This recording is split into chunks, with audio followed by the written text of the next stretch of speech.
Gentlemen, thank you for being here. I am really happy to have you all here today. I think this is a big project and hopefully you'll think the same when you leave this room this morning. When the Come organization called me a couple of months ago and they asked me to collaborate in this event as an external consultant, we were very happy for two reasons. First one is because this is important for Spain. This is important because it's the first time all agencies, no matter what color and what discipline, are working together in a body, all together representing the communications and advertising industry of the Spanish market. And this is important for all of us. And as you work in this market, you know how competitive and how tough it can get, fighting one agencies against the others to get clients. And on the other hand, I am very happy because being a search consultant and having international presence, we really believe Spain has something to say in the communications industry. We really believe the cases you're going to see here today demonstrate the ability of the Spanish talent to really create innovative ideas and work with owned media and bought media, not only to get earned media back, but also to get brand relevance and sales, which at the end of the day, this is part of the work. So please, I would like to welcome here with me on stage two people that are with us, which is Pablo Zugaray, which has been the leader and the director of the COM Initiative 09, and Mario Huizan, which is the general manager of the ICEX. It's the Spanish Trade Institute of Foreign Commerce. So hopefully you leave this room with the same impression that I have in a while. It's thinking that you've received some food, and that for sure you're going to receive, and a good one, I can assure you, and some food for thought. So please. Food for thoughts. That's the idea. Thank you, Kika. Ladies and gentlemen, it's an honor for me to welcome all of you to this experience this morning here in New York. A few minutes ago, a journalist asked me what exactly we were doing here. I told him that we are here to present our book, as we say in Spain. That is basically to give you an idea about the work performed by a number of leading new communication agencies in Spain in the last 2 years. I think this is the first time Spain, as a country, in a united effort, is presenting its credentials abroad in the field of advertising. I hope you find something this morning that at least excites your curiosity here. Because the communication made in Spain is no longer communication only for Spaniards. Where in the past there were messages related with the Spanish culture, today our unique mix between European, Mediterranean and Latin thinking produces a very distinct response, which is universal, which is disruptive, emotional, and really integrated, with the capacity to impact, excite, and mobilize anybody, anywhere in the world. The agenda for the morning is very, very simple. You will see 10 videos in 2 series of 5 videos each.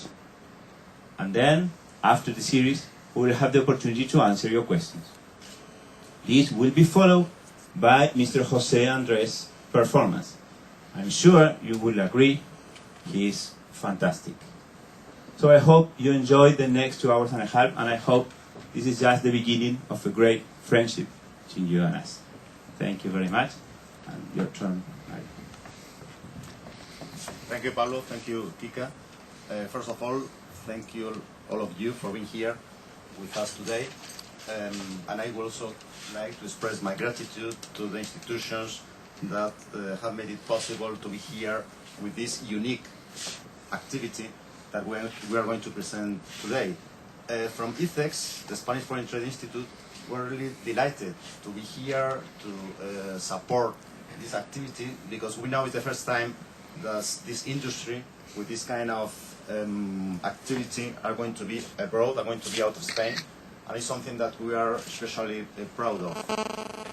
I think that creativity and genius have always been a part of Spain's character, and we want to show that to the rest of the world.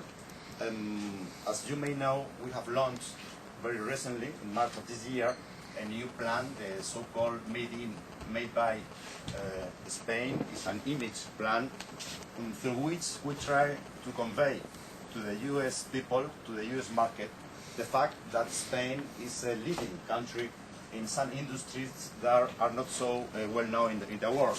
I'm referring to infrastructure, renewable energy, biomedical industry, and in addition to, why not, creativity and design.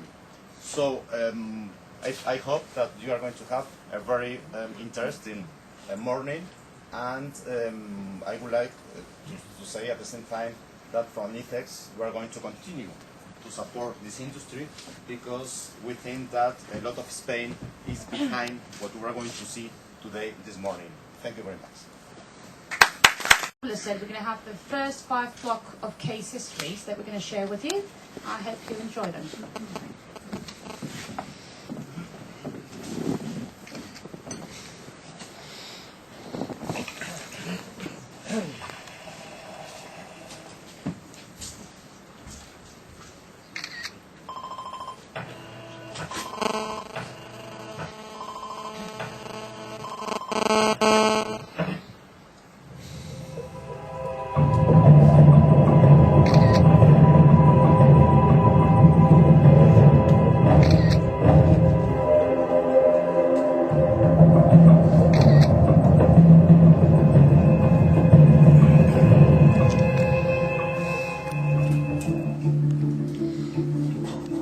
We must ensure that government and large corporations no longer continue to look the other way.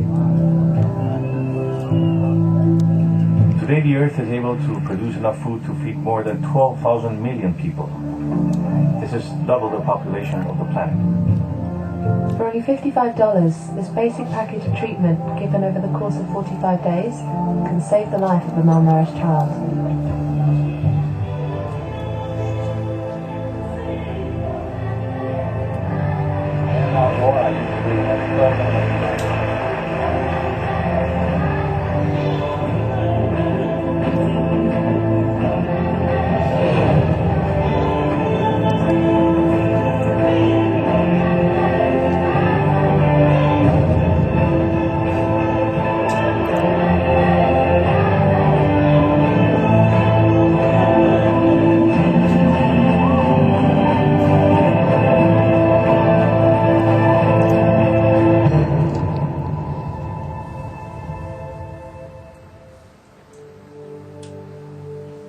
A finales de este año serán 1.000 millones de personas las que sufran de hambre en el mundo.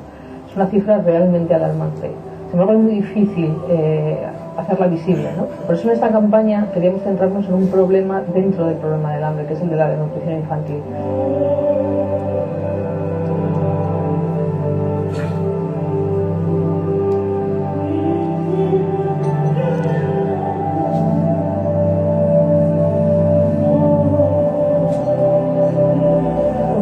Más bonitas en términos de marketing de la campaña es cómo consigue que la gente se implique en ella y piense cómo puede desarrollarla con los medios que tiene.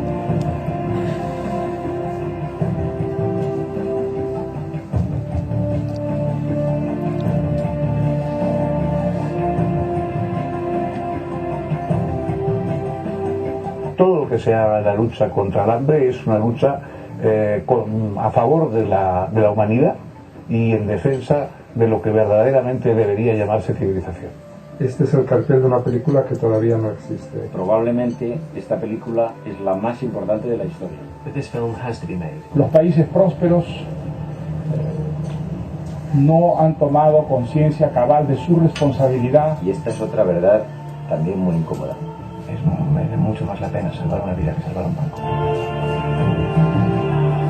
Una ONG que haya recibido donaciones por valor de 1 millón de euros en 3 meses en espacio publicitario, no sé cuántos casos habrá.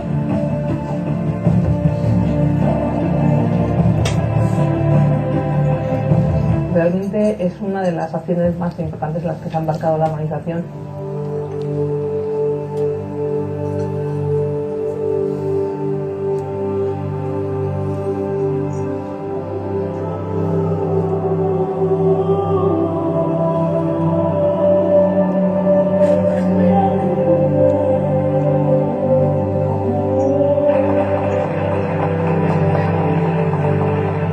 Gus Van Sant for milk.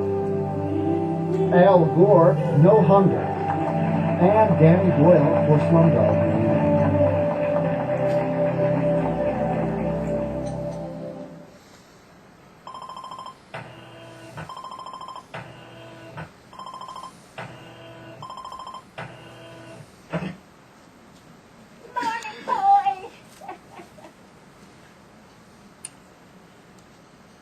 Senora Rushmore introduces The Age of Aquarius, a case history about freedom, a tribute to the unpredictability of human beings, a legend that fills us with hope and tells us, no, our future isn't Britain's, a beautiful story and a formidable business. It all began with this spot. Visionaries always get it wrong. No one predicted the success of SMSs. Who could imagine that people would send each other complicated text messages instead of just calling? In the 21st century, people listen to the radio more than ever. Isn't it wonderful? We humans are unpredictable. Aquarius was launched as a sports drink. In fact, on the can, we clearly printed men jogging. But now it's drunk everywhere by everyone, whether they play sport or not. We haven't advertised for a year, and yet we're now selling 40% more. People do precisely what they want. This is the dawning of Is it the end of the marketing age? Is it the age of Aquarius? For the next 3 years, we decided to tell the stories of anti-heroes. Justo Gallego construye una catedral con sus propias manos desde hace 40 años, sin apoyo oficial de ningún tipo. El proyecto no es nada, yo soy labrador. Lo he resuelto todo. Las dimensiones me parece que son de largo 50, de altura a la cúpula 35 y las dos torres unos 60. Lo tiran todo. Pocos creyeron en él. Es mi abrumo yo lo que he conseguido, ¿no? Por la constancia de un ideal. Hoy se le conoce en todo el mundo. Su obra se ha expuesto en el MoMA de Nueva York y ahora protagoniza el spot de una conocida marca de refrescos. ¿No es maravilloso? El ser humano es imprevisible. Es la era de Aquarius. For the first time, mental health patients will star in a drinks advert. Radio La Colifata transmitiendo del Hospital Psiquiátrico Borda. Les quiero contar una historia. Todo empezó un 3 de agosto de 1991. Que está más loco que nosotros, decidió crear una terapia especial. Una radio para que le hablemos al mundo. Y lo más importante, que empezamos a ser escuchados. Y así nació la colifata. ¿Qué quiere decir la colifata? Loco que quiere que todos sean felices. Y lo que empezó siendo una locura, terminó siendo una realidad. Pronto nos siguieron Francia, Italia, España, en todo el mundo. Algo creo que habíamos hecho bien, porque ahora viene Aquarius y nos dice: ¿por qué no nos contáis vuestra historia? Porque son españoles. El mundo está loco. El mundo está loco. ¿No es cierto? No. El ser humano es extraordinario.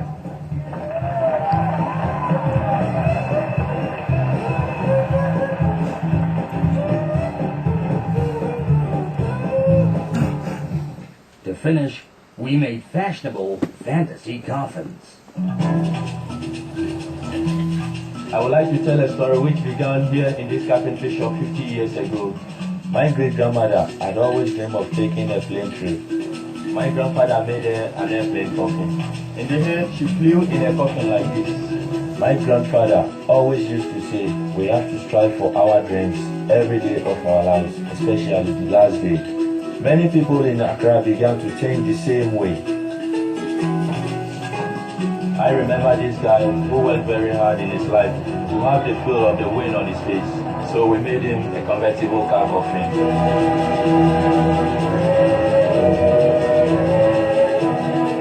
We had our local artist too. A film projector coffin. He dreamed, like any artist, of seeing his film released one day. Today we are burying a friend's uncle who asked for a chili. I don't know why. Then I ask myself, does it make sense that a pan of soft drink that makes you feel alive wants me to tell the story of my coffins? I think it makes all the sense in the world. Life is a wonder. that wonderful things need to be left to the fore. Ser humano es extraordinario.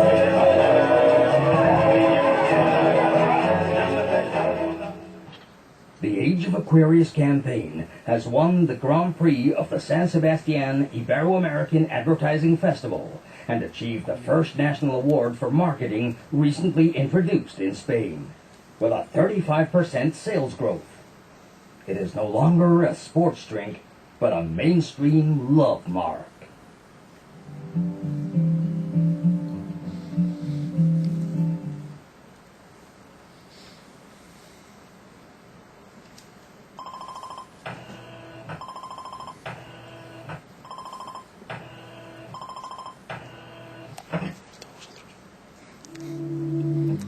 Atrapalo, or Catch It, is a Spanish online travel agency. It belongs to the latest generation of web-born businesses in an environment which is becoming more competitive every day. In order to differentiate itself from other well-established brands in the market and from emerging competitors, Atrapalo has always believed in growing their brand by providing differential values closely related with internet culture. This is the ultimate reason why Atrapalo don't consider their products as low-cost offers, but as valuable findings discovered because of their expertise in the internet. They behave as a brand which is close to the people, a brand that listens and talks to their consumers through their blog, Facebook, and Twitter. And above all, they create campaigns which convey a very unique style of communication. Campaigns with social relationships in mind, meaningful, playful, and which encourage consumers to participate. In 2006, they found an incredible traveling opportunity online, and they invited consumers to decide what to do with it. They ran a story in the media which informed people about the decisions being made about the deal. In 2007, they virtually caught and locked up a person inside a website to communicate the first TV contest that did not happen on TV. The challenge was web-based, but was advertised like a TV show, with a daily summary on TV explaining what was happening on the website. And in 2008, they created a plague. It would have been inconceivable to launch a plague as an advertising campaign 10 or 15 years ago, but today we possess digital resources, virtual or enhanced realities, and we can play the line between fiction and reality more easily. The Atrapalo campaign consisted of pouring trappers onto the network, these being small jelly-like organisms colored with the Atrapalo corporate color, with a slow metabolism and labored breathing. Instead of making a standard banners campaign, we proposed infesting the internet with 80 million trappers.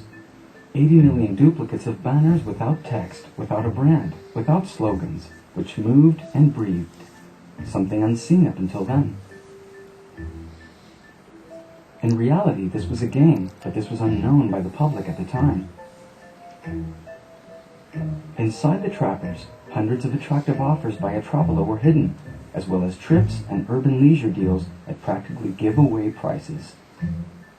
The idea was that the trappers swallowed the trips so that people had to extract these from them. The plan was to fill the world with trappers and then to communicate what they were hiding, so that people would go out and hunt for them. In other words, the campaign was devised in reverse. The banners did not pursue the people. It was the people who had to pursue the banners.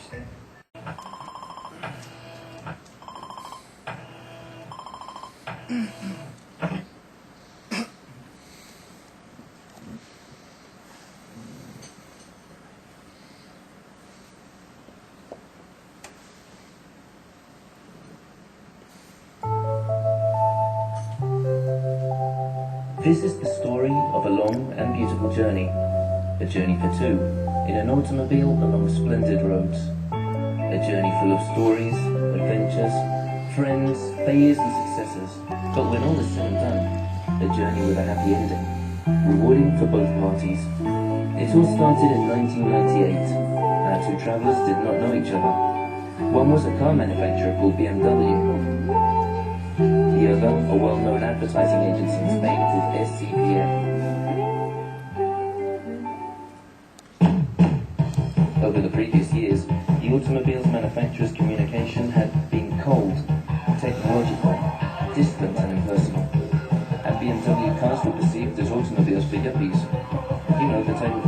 Cruise head of the film Risky Business, was now rejected.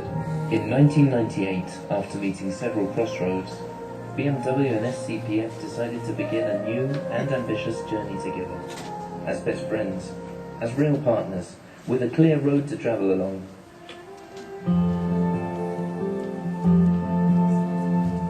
The two travel partners decide to make the joy of driving their own exclusive territory. Emotion behind the wheel.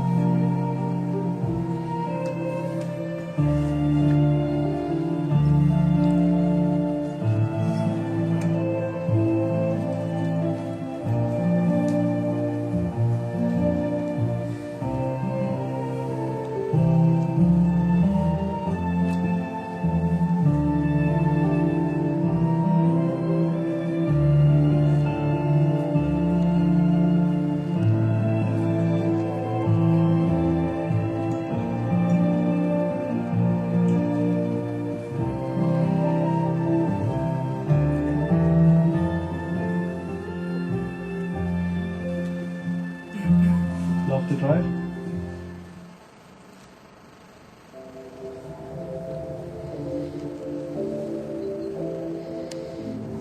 Clásica. Clásica.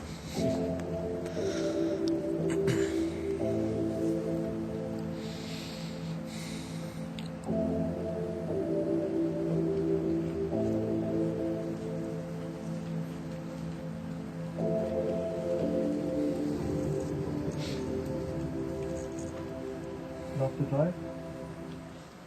This hand, flowing from the window of a BMW, left the whole country in awe. With that ad, SCPF opened a new path.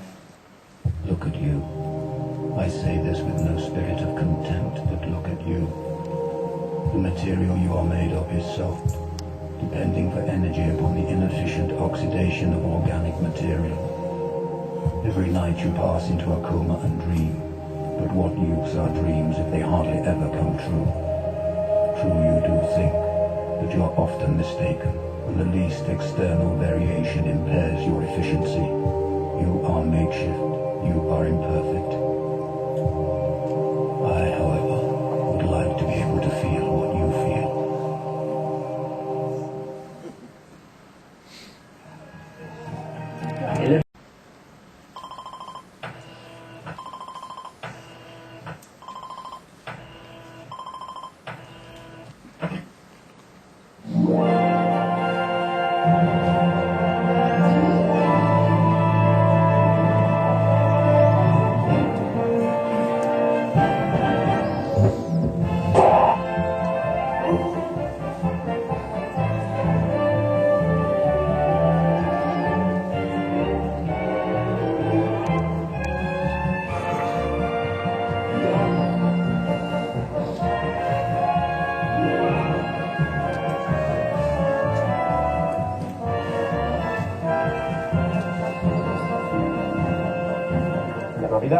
Ya no es lo que era. Continuamos con una noticia que han recogido todos los medios. President se ha quedado sin burbujas. Se acabaron las burbujas doradas y las estrellas de Las burbujas han pasado a la historia. Este año no hay burbujas. ¿Cómo que sin burbujas? Unas navidades en la burbuja de Freixenet. La que está viendo Zapatero.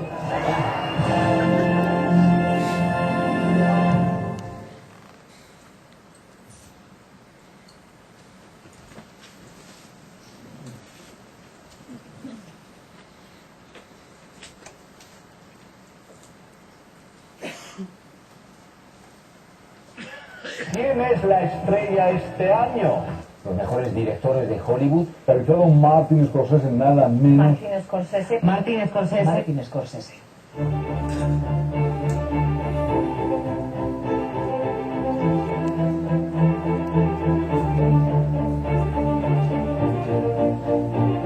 Martin Scorsese estuvo ayer en Madrid.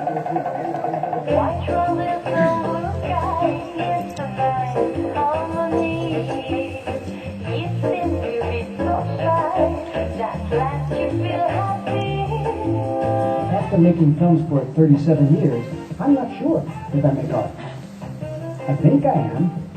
I wish I could paint pictures instead or write a book, but this is what I do.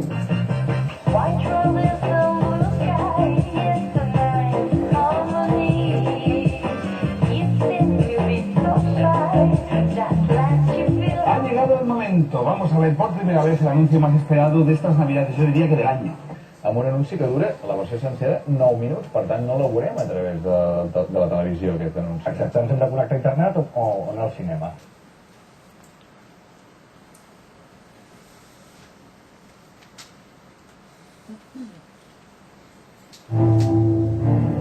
There was something you wanted to show me. Yes. 3.5 pages of a script. These are pages from the Hitchcock film. The key to Reserva. 3.5 pages of a script developed by Alfred Hitchcock to direct. You don't know what the rest of the script is. No. The key to Reserva. Has that ever been done before? No. But we're going to do it.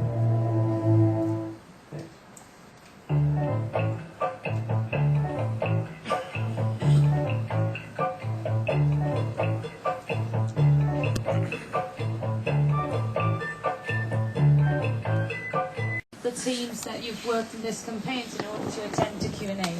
Unfortunately, JWT couldn't make it today, so if you have any questions regarding the last case history you've seen, please send them to us and they will answer you as soon as possible. If you have any questions, please tell us your name and the company you represent, and who would you like to address the question to? Any questions? Hello. Can you hold on a second there? We'll take the microphone to you, please.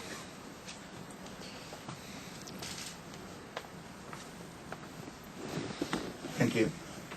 Hello, I'm Ezequiel Trevino from We Create, and my question is for Señora Rusmor, Roberto Dada. I want to know, where do you get these amazingly emotive human value stories for Aquarius? Do you scout the rest of the world? And it's the first, where do you get these stories?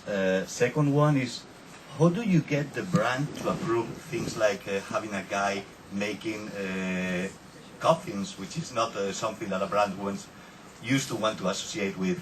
And what is the reaction of the public? And do you feel these emotionally powerful stories has international appeal, not only national or Hispanic appeal? There are too many questions. I can repeat. First one. I have answers for some of them, and for others are really difficult. Now, the main issue with the Aquarius project is we face with the Coca-Cola company to a situation.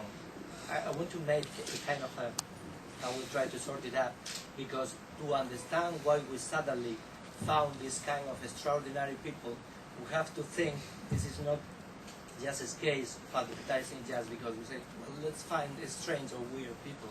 No, the main issue is Aquarius was a sport drink, but suddenly in the Spanish market, the Coca-Cola company came to us and said, we launched it as a sport drink, and people are drinking everywhere. The doctors recommend it when you have bad tummy and things like that.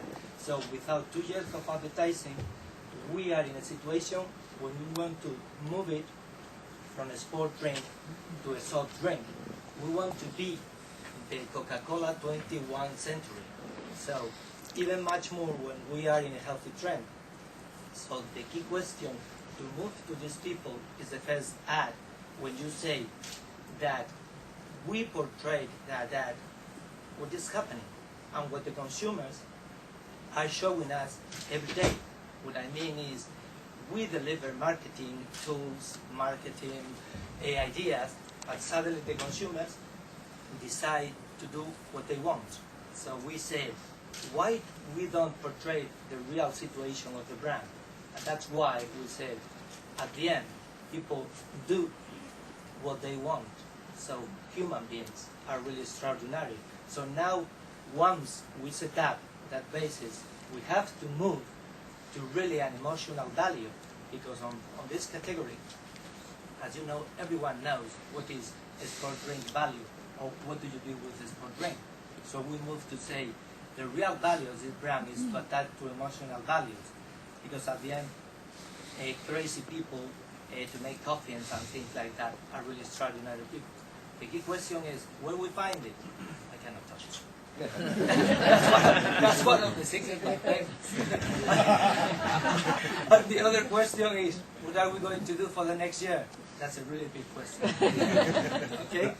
The third question was, do you think this campaign, which has that emotional appeal, that emotional appeal is universal. So have you received any proposal from Coca-Cola to export this campaign or the idea of this campaign to other countries other than Spain? Right now is in Spain and Portugal, and one of the main issues, and I think here there is a Coca-Cola company representative, they are thinking of this can be an idea, because there are many sport drinks around the world, but this right now in Spain is not a sport drink, it's drink. So they are guessing where to move and try to project what has happened with this successful story. Okay, thank you very much. Thanks to you for the 500 quid.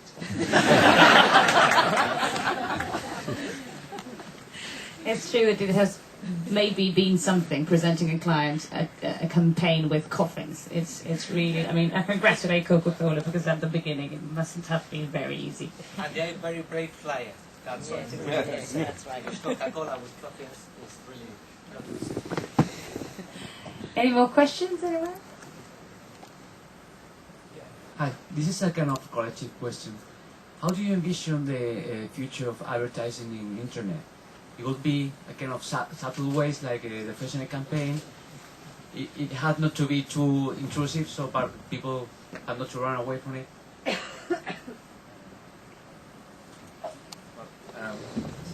It's difficult to speak for all of the people that are here presenting work, but I think this one of the presentations that spoke about consumers being interested in entertainment, and I think our business is getting closer to a field where we are not necessarily the biggest player, which is entertainment. There's cinema, there's other players, there's music, and advertising is getting closer and closer to deliver pieces of entertainment to consumers, to engage them with our communication. I think the internet in this respect has a lot to do and has a lot to say. And from my side, I represent W, who has presented the Trapper campaign. We're already working with brands that try to produce content that attracts people to that content, and instead of trying to push a message that they're not interested in. And I think that's a way that we see more and more in the digital media next year. That answers the question. Anybody would like to answer that question again? It's okay. Any more questions in the audience? Okay, well, thank you. So we're going to move to the next 5 cases, and here, thank you very much to all of you. Thank you.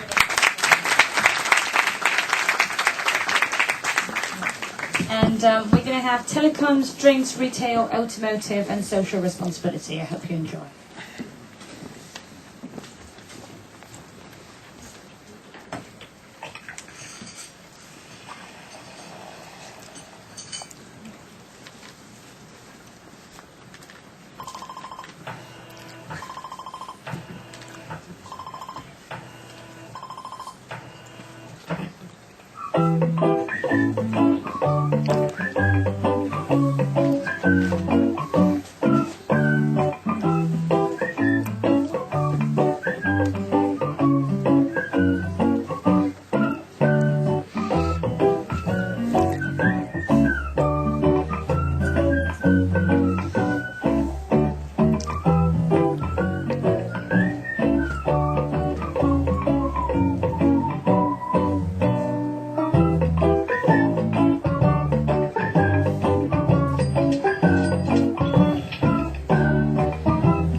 estás de coña. Me dejas helada, no sé. No te entiendo. Necesito comparar. ¿Un 75% menos? Antes generan mucho más, hombre.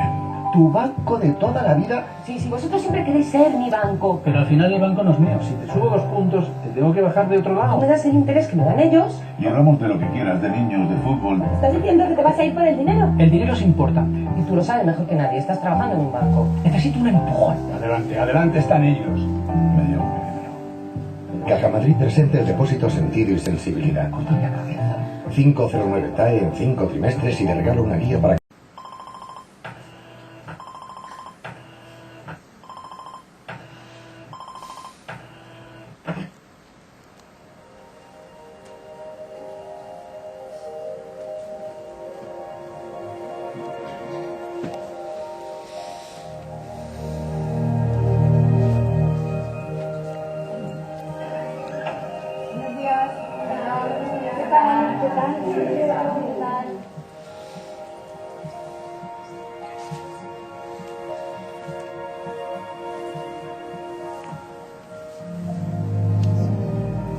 La Fundación Prodis quiere que hagáis un anuncio en el que demostréis todo lo que sois capaces de hacer las personas con discapacidad intelectual.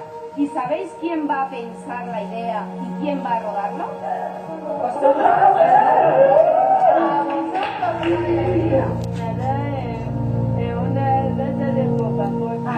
La otra vez que dijo ella que quería hacer un concierto conmigo, que yo cantase y que tocara la batería. La zarzuela que he elegido yo, Una historia de lucha y superación. Yo también soy. Ellos podían soñar y cantar. Podían hacer bien su trabajo. Ellos podían leer y divertirse. Podían triunfar. Yo también soy. Una historia de lucha y de superación.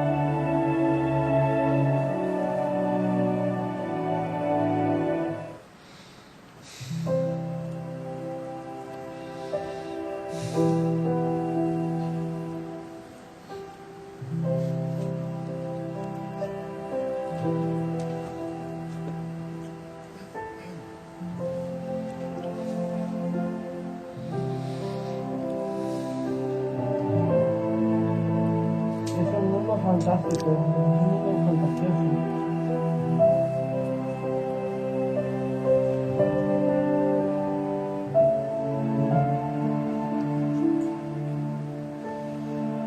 No sabrás lo que pueden hacer hasta que les dejes hacerlo. Una felicitación muy especial a los protagonistas de la campaña. Niños con síndrome de Down. Fíjense en ese documental, lo han llamado Historia de un anuncio bonito. No sabrás lo que pueden hacer hasta que les dejes hacerlo. Tienen síndrome de Down, pero ante todo son personas inteligentes y autónomas como cualquiera de nosotros. La idea de grupo de líneas salas es idea mía. Lo que he visto en estos debates. Y es bonito ver que la gente ve lo que vales, ¿no?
One fine day, IKEA came knocking at our door. The brand was known of in Spain, but there was work to be done. We had to come up with an image for IKEA, a Swedish company that sounded cold and far away from sunny Spain. In the rest of the world, IKEA had a lot of fans, and the odd critic. There is a price to be paid for making people assemble their own furniture. So we got down to work. We wanted to build on an emotional element that was relevant to the brand. We went over it and over it again and again until finally we found the missing piece to the puzzle. Life's like that. Sometimes the simplest things are the hardest to find. IKEA's natural element was still unexplored. Someone said you have to know the rules in order to break them, and that's how we did it, our own way, the IKEA way, where home would be the star. Every republic should have an anthem and a flag. Laws are made in Parliament, and although it's a republic, it can have a king, a queen, or more than one. The republic has frontiers and a language. The inhabitants have a duty to conserve its flora and its fauna, and they must care for its land and its sea. Every republic has its own coin, and nobody shall be discriminated against on the basis of sex or age. In a republic, the right to strike is legitimate, and so is the right to freedom of assembly. And by law, invaders will be respected. All of these laws may, of course, be changed whenever you feel like. Welcome to the independent republic of your home. Welcome to the independent republic of your home.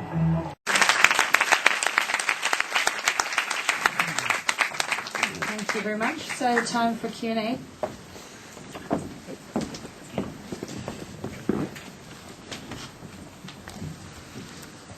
Any questions over here? Oh, there's a question.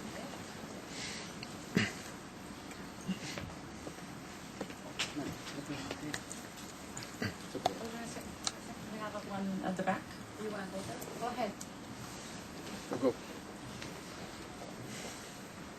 Yes, I have a question for Euskatel. Who's from Euskatel? Me. Oh, hello. Hi. I have a question for you. All the other national companies, telephone companies, did they do anything?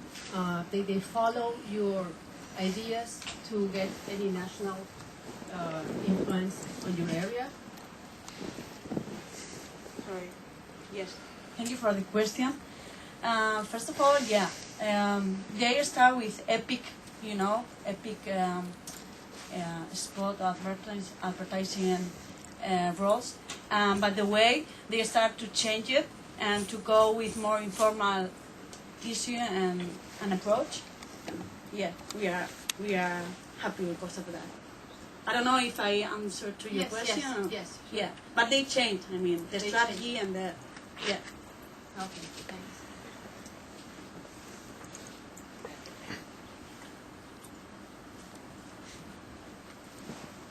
We'll go to this question and then we'll go there at the back. But there's another one.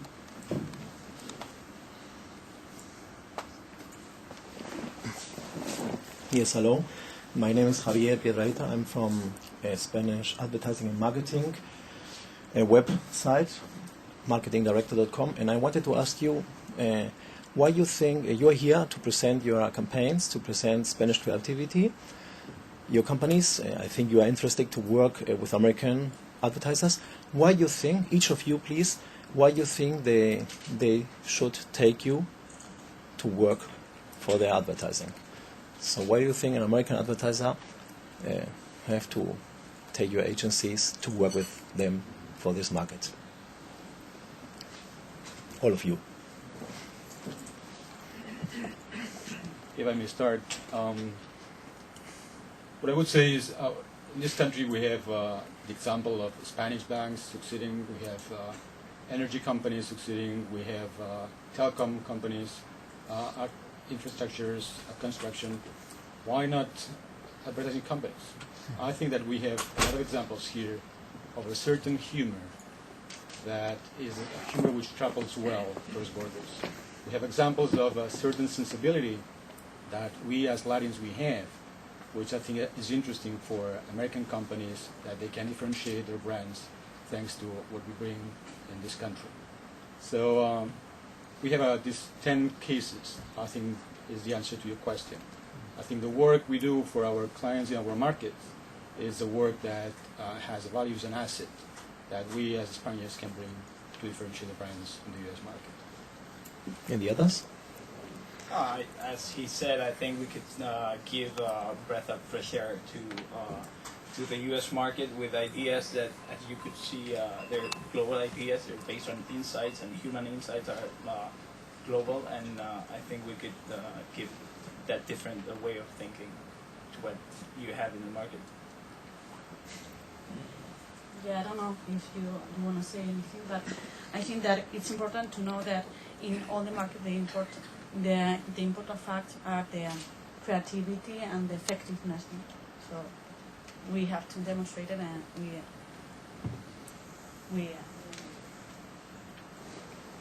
So I think in these 10 cases you can see that global ideas has no frontiers, and we have the capability to demonstrate to all the audience that there are not the only ideas, there are whole campaigns. So the creativity, it's not the cases for me. It's not only an idea. You know, it's the capability to demonstrate that idea has not frontiers and have to spend to all the audience. I think we have talent enough to export, and yeah, and we are an aware country in advertising, so we have, I think we have the capacity to do that, and to think local, which is very important. All of this. Thank you. Okay, yeah, there's another question at the back. For you to know also, the banking case you've seen here, you have the two clients here today with us. So if you want during the breakfast, if you have any questions regarding the client's view in this case, they will be happy to share thoughts with you. Thank you for the question. I want to ask you, at the end the ideas are always, they are basically the same. The ideas that we are seeing in these 10 samples, we have seen them here too. What can make you a difference to get into this market? My second point, the fact that you are all together is to get global businesses with American companies, or to introduce yourself in this market. In that case, you don't think it's not only enough with the ideas, you will have to need a better knowledge of this market to get business here?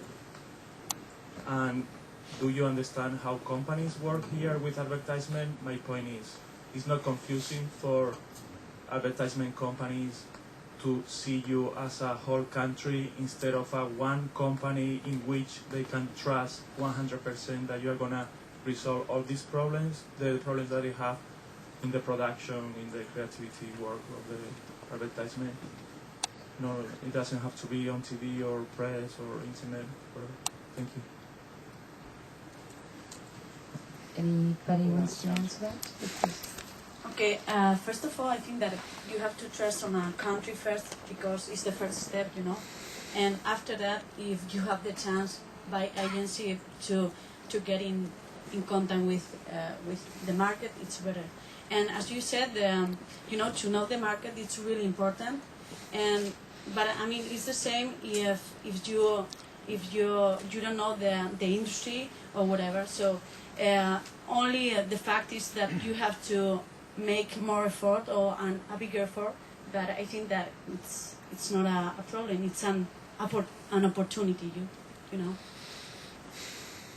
Yeah, I want to tell you a story in Contrapunto. We one time long ago, Showtime from Dubai.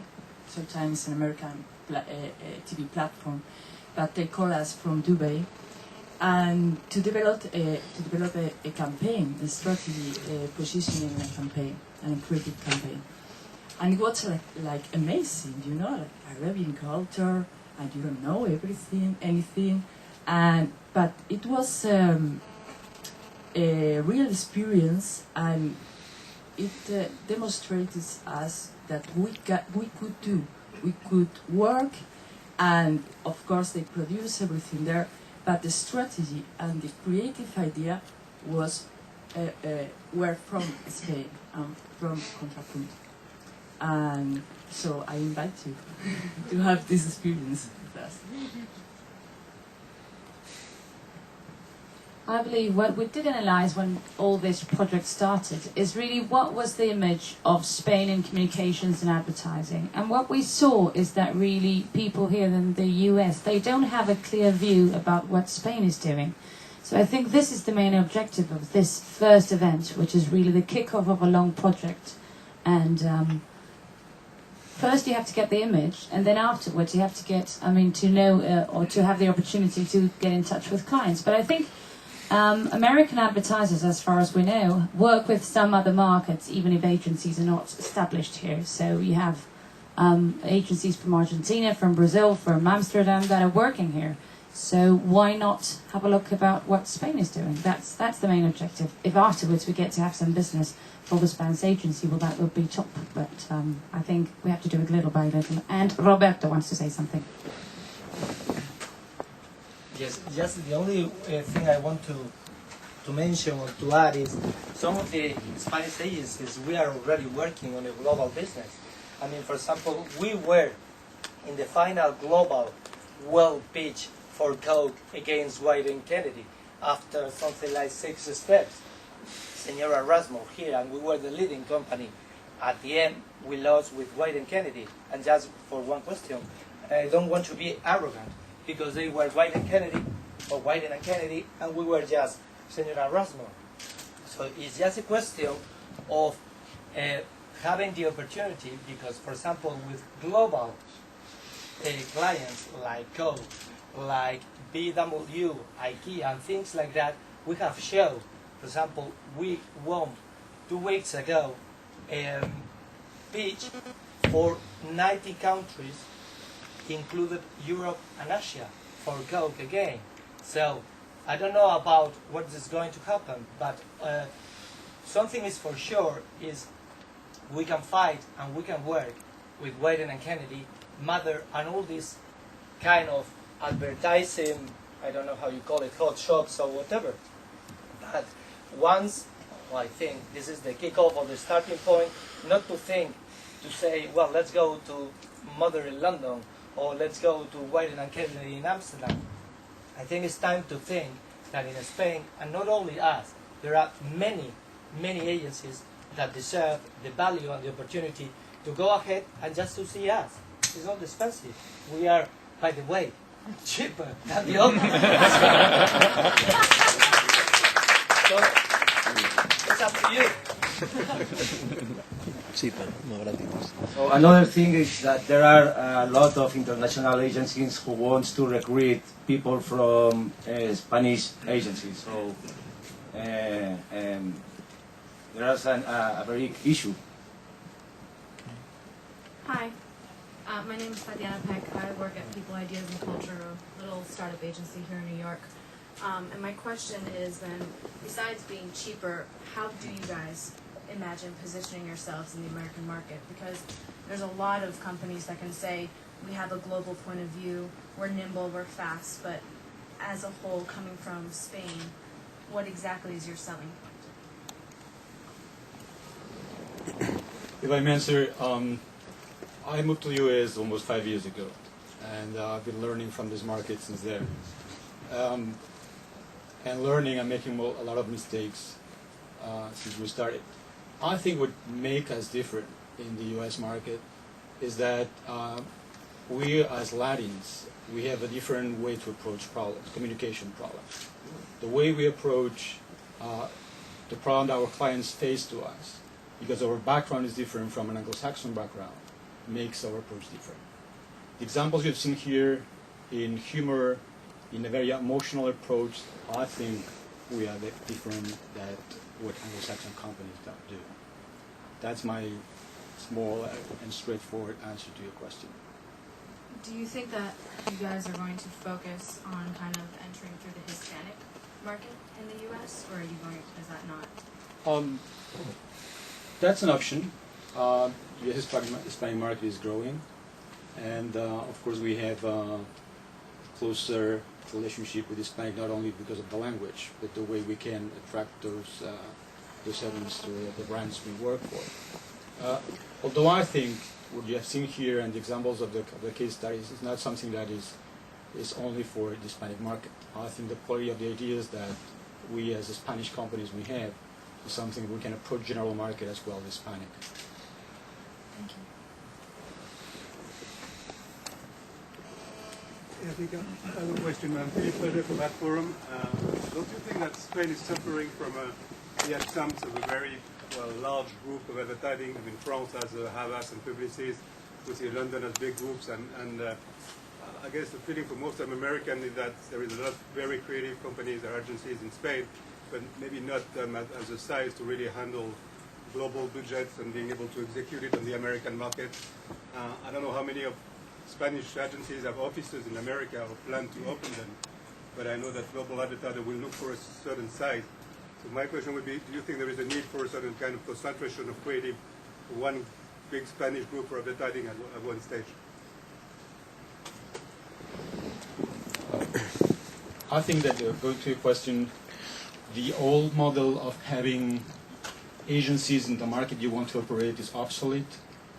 I don't think you have to be present in a market just to operate on that market. Of course you have to know the market, and that's an issue.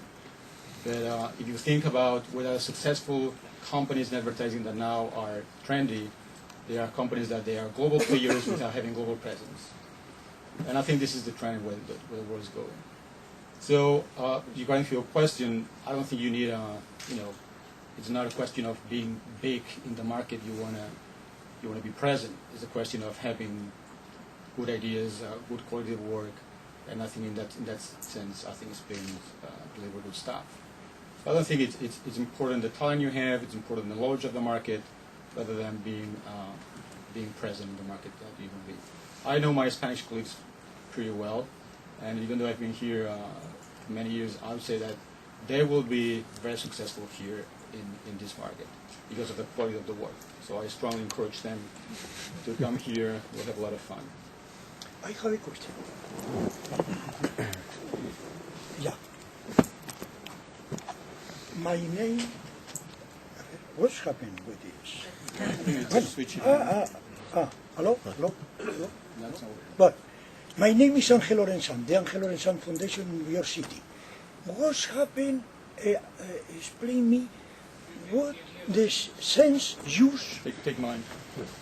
What the sense use the art in the industry about business and marketing. For what reason use art like movies, cinema, and maybe sculptures, maybe paintings? What is the life between commerce and art? What is the question use constantly art introduced with the life in industry commercial? This is the question. You have the microphone.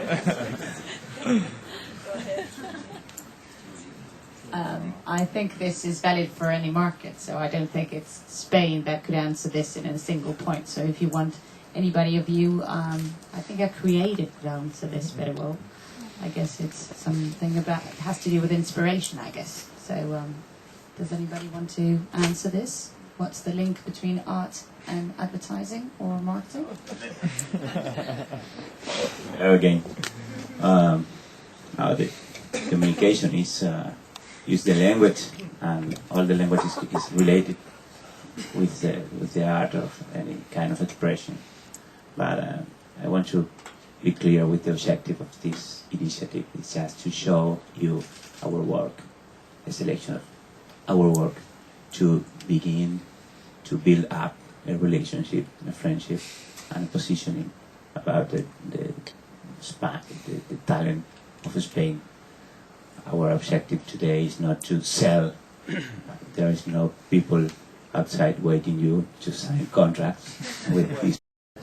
It's just to show the work and to give you an idea of what we can expect if you consider the agencies of Spain.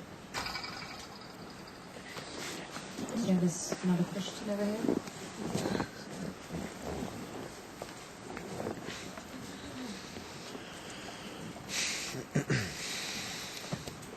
Thank you. Good morning. I have seen Spain through the years show some incredible creative work, and you have won a number of awards in international competition. How do you plan to conquer the United States? How do you plan? No, hear me out.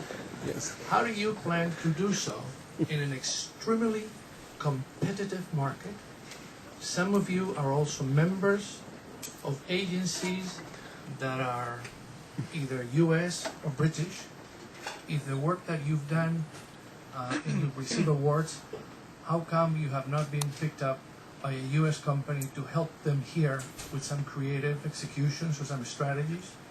And last but not least, being a very competitive market, this is a very expensive market, because everybody here, as I always say to my Spanish family, we play football in Spain with a round ball and shorts and a t-shirt.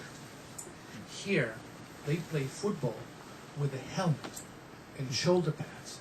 When you come here, you have to understand that the other player who weighs 150 kilos or 300 pounds is going at you to tackle you down.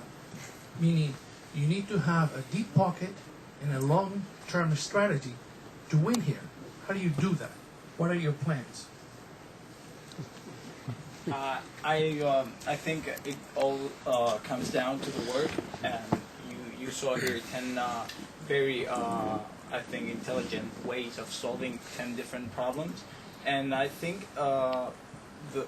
you guys in the U.S. you're recognizing Latin and Spanish and Iberian talent in many other different things, in music, in films, in art, and maybe this is the time to get also the Latin and the Spanish talent in advertising. I think most of us work in networks. I work in Rivernet, and yes, the Chicago office also they ask us a lot of in many they told us to work with them in many projects, and as Enric says, there's a lot of agencies. They're trying to recruit a Spanish talent to bring it here to the U.S. So I think it all comes down to that, to get and to be able to give you a different point of view and a different solutions to your problems, no matter if you play football with Double O and we play football de verdad, and it's not soccer, it's football. But I think the insights, I'm sure that most of these campaigns, all of them could have solved a brief problem here also. I think the insights are global, so the local meaning you said it works. I will answer with another question to you. How the Los Angeles Lakers made the championship in the series this year with a guy like Paul Gasol, just with one really simple, illicit thing, talent and idea. And why, for example, Pedro Almodóvar has been honored this year, Doctor Honoris Causa, by the Harvard University. Why Rafa Nadal? Why Javier Bardem? I am not questioning that. I'm not questioning that. But let me ask you a question. And listen, I'm on your side. I'm just telling you. No, I am that on your side too. Listen. I happen to be a Colegio Chamberí de Madrid en Nueva York. Pero la diferencia es, excuse me, the difference is this. This is a very difficult and very dynamic and cutthroat market. If I ask you, you ask me a question, let me ask you a question. How come after Pogasol, Nadal, and many other people, Almodóvar, etc. Let me ask you this. If you say olive oil in the United States, the frame of mind is Italy. Italia. Yes, because why? That's why this is the kickoff to start. Advertising olive oil, Spanish cars. Roberto, my question is simple. I know that it is. I'm glad that it's here. My question is, do you have this is the operative word, long-term strategy. This is not one day, one weekend, one tapa, one jamón, and one vino. This is a long-term strategy, and you guys are involved with multinational companies. Your creative is fantastic. How come it hasn't crossed to this side more often than it has? That's my question. I'm all for it. You are totally right. Thank you. I love this dialogue. It's very interesting and very very proactive. No, I think that we have to be absolutely clear with the intention of this initiative. This initiative is not replacing the strategy of each company. Okay, we are just a group of companies with the support of the government showing the work of Spain. At the same time, each company or not is thinking on a strategy to approach these or other markets. But we have not to confuse the objective and the spirit of this project. This is not the project to sell campaigns for the US market. This is have no sense. Each company has their own strategy, long-term strategy, of course. This is just to show and to give you an idea of the work. Full stop. This is all that we want to do today. And in the future, if in your minds the advertising from Spain has any particular positioning, each company will approach the market with a long-term plan in the way that each company consider. That is a different things. Okay. If I may, to your point, I think it's a very fair one. The objective of this meeting is building, or a first attempt of building a certain reputation about Spanish creativity. Nothing else than that. But probably is the first step we need to, as you say, conquer the US market. If we manage to start building this image of reputation about what we do, probably is going to help all of us developing our business here in the US. And the first that some of the agents are here in front of the group of US clients, I think is a big success. And that's why I think this is the first step for conquering the US market. Love your analogy about the football. Answering your question, I would say, in our country, football is a sport we play with the foot. And my point is, talent, ingenious, and good ideas is going to help us conquer the market. Thank you. Thank you very much. Any more questions? Okay, thank you. Thank you to all of you. Laboured not only how we are in terms of communication and strategy, but also in a little bit of character, especially with some of the people here. So you know, like what it would be to work with Spanish people in terms of talent and character. So now we're going to move into the second block of this presentation, and we'd like to jump into another of the Spanish talents. We have many talents, as Roberta mentioned, in film directors, basketball players, football players, but we have also some other talents, and I will spare you the pleasure of watching me dancing flamenco, and I assure you you'll thank me for that. And we're going to jump into cooking, after you've seen. We're going to have a demonstration here, and while I'm talking, you're going to have the people preparing this sort of experimental table. And I was wondering this morning, how could I present, this chef, which he's really a brand itself. I think in the US, if all of you know who we're talking about, you've seen him in the invitation. I think it's really a good opportunity to have him here and to show you some of the other talents we'll build up in Spain. He's one of the, not only the Spanish top chefs in the market, but he's a major success here in the US. And if he has done it, why not this industry also change your point of view and the top of mind of Spanish creativity? We're going to see a little demonstration here. You're going to see really creative, I think. Before there was a question about how art and culture could be linked with creativity, I think here you have another demonstration about how people get inspired. And you're going to see that his cooking is really something new. It's not traditional cooking. It's how to reinvent the way you creatively can think about food and can think about people enjoying and having an experiential moment. So I would like to welcome on stage José Andrés, please.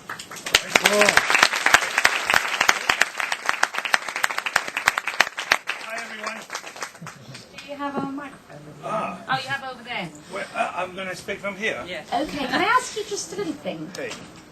I get the mic. Okay, I'll give you in a second. We know you're extraordinary. I'm not going to ask you to do things badly. For the looks. This thing. I'm not going to ask you to do it badly because I don't think you can, but it would be good also that all these people remember that after, before you, they've seen something else.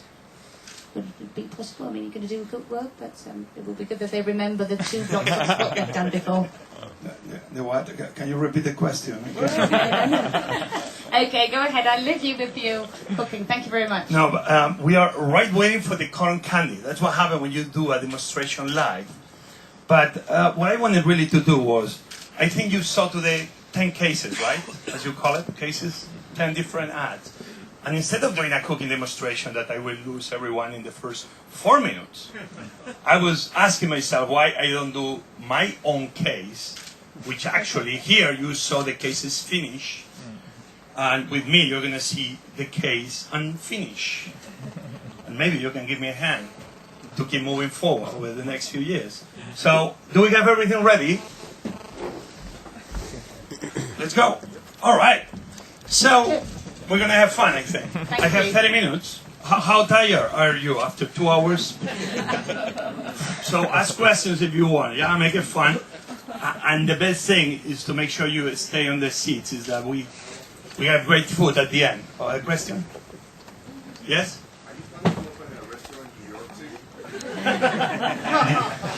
I came to New York 18 years ago. I came 18 years ago, and I've been waiting 18 years to come back. But the day I come back, I want to make sure I come back in the right way. Like Columbus came back in the second way, kind of. Yeah. Not calling myself that. But, so, sorry, because at the end of the day, I cook for a living. Let me see if I'm successful in trying to show you my case. A chef coming from Spain, very young, 21 years old. And the only thing he knew was Spanish cooking and not so much. And how over 18 years is, I don't know exactly what we are. So, to be a chef really very much will be like, can we start with my thing? Come is great. It's been great too. Oh my goodness, I cry so much. The main thing about come is like you need to be nuts to invite a chef to do a presentation. I do believe already we see the creativity that comes from Spain. If I was them, I would bring anyone but a chef. Believe me. In 30 minutes, you will understand why I'm telling you that. Creativity is like anything else, but I'm only going to try to talk to you about what creativity means to me, a chef, and to many of us. So, you know, you start. Can we go passing? Can someone follow me as we talk? That was the plan. Great, because we have many. We have 400, so we need to keep going. I mean, creativity really, in the way we see it in cooking, is really very much like starting. Something like you never know where you are beginning. It's like fireworks. Really, what is going to be catching my intellect? What is going to be the next big idea that is going to transform into something? We are always looking for highways. Half of the time we are in mountains, lost. We try to find the highway.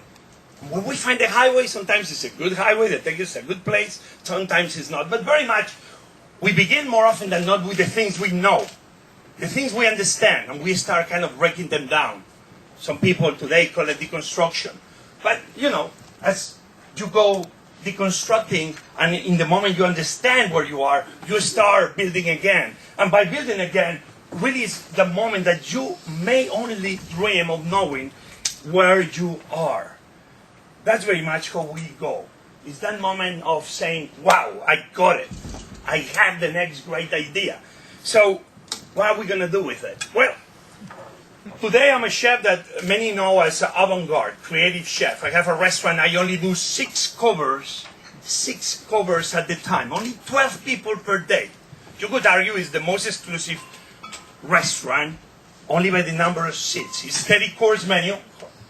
And then what's happening there is that even if the White House calls, I don't have seats for them because we're reserved 30, 60, 90 days ahead. There is where my creativity is. But I'm lost. Why? Because you see all these restaurants you see here has nothing to do with minibar, my avant-garde.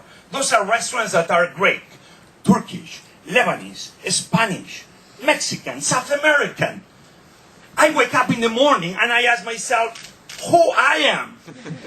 Well, the new hotel we have in LA, all is about creativity. Creativity at every corner. But creativity that comes from the traditions. The traditions of Spain, like paella, the traditions of like abocatarajo or like hummus from Lebanon. Traditions that come from very culinary traditions that very much are at the heart of who we are. And to show you that, I want to put you a video of a TV series we did with ICEX on PBS called Made in Spain that somehow shows you the tradition of Spain that half of my body embraces. Yes? We have the video? Let's go for it. No, video. It's my English that sometimes it's and I need some water if anyone can bring it. Here.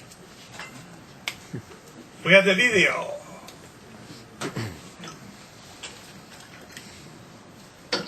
We don't have the video. This looks like live TV on CNN. We come back to Spain. We have no video. Great. I've been working 3 months of my life getting ready for this presentation. So, imagine you saw the video, and you saw a video of... No, if you don't imagine, you don't create. Imagine you saw the video of a crazy guy with this kind of campers, these weird shoes, with this funny accent halfway broken. The people have even to raise their hand while they watch TV, but they realize they cannot ask a question. What do you say? Traveling around Spain, and showing Americans, showing the world what Spain is all about. All tradition, tradition, tradition. So, on this video, you will understand that my heart, can we wait here? No moving? Great. That my heart very much relies on traditional Spanish cooking. But then, is the other half of me that has nothing to do with tradition. Is the other half of me that has only to do with avant-garde cooking. And when we move into the avant-garde cooking is when we talk about what I told you. Minibar. And minibar, some of the dishes are right here. Can we find a space? That tells you that creativity, you don't need big spaces. Only you need a brain, a pen, a pencil, and a lot of heart, and a lot of hard work. Keep passing. So with here, you get an idea what minibar is all about. Keep passing. The Caesar salad. Keep moving. That's Ruben Garcia, my director of creativity, who always works in new dishes, new ideas. Keep moving, keep moving. You know, all the ideas that we keep working on. Yeah, sometimes people go away. So we are talking that very much, that's when we go away, that we are trying to communicate here that for us cooking is very much like a language. So let me show you a photo. Next one. This is a traditional gazpacho, yes? And you'll see where I'm trying to go. A traditional gazpacho that today everyone knows, but 18 years ago, no clue. Next one. This is gazpacho that when I was serving this dish to people, I would tell them gazpacho, and they would look at me like, what is gazpacho? 10 years ago, this for me was such an important lesson. In my Spanish heritage was obvious. But if you were from Iowa or from Kansas, you had no clue. You had to be asking yourself, how do you achieve this same language, this same communication? Next. This is ajo blanco, traditional, a white garlic soup from south of Spain. Next one. This was the modern version. I will tell people, this is ajo blanco. And they will look at me again like, what? Will take me 10 minutes to explain them the background of the dish, and only 30 seconds to eat it. I had a problem. I could not spend more time explaining the dish than eating the dish. Next. Tortilla española, the Spanish potato omelette. Next. Wow, that was the modern version. But if I told someone, hey, tortilla española, boy, excuse me, I don't understand. No comprendo. Yes? Next. Everyone knows this? Olives. I'm going to show you one thing. Can we bring light up, please? This everyone knows, yes? This is obviously something that will be known by all. An olive. You could argue that an olive can be American, can be Greek, can be Lebanese, can be Spanish, can be French, or can be Italian. Even I will tell you Spanish will be better. Putting chauvinism aside. So, a few years ago, Ferran Adria, with a new technique called espherification, and it's so funny because I put the name on my menus, liquid olives, Ferran Adria, and I've been talking to him, and hopefully you know who Ferran Adria is, besides a great guy, knows how to cook a little bit.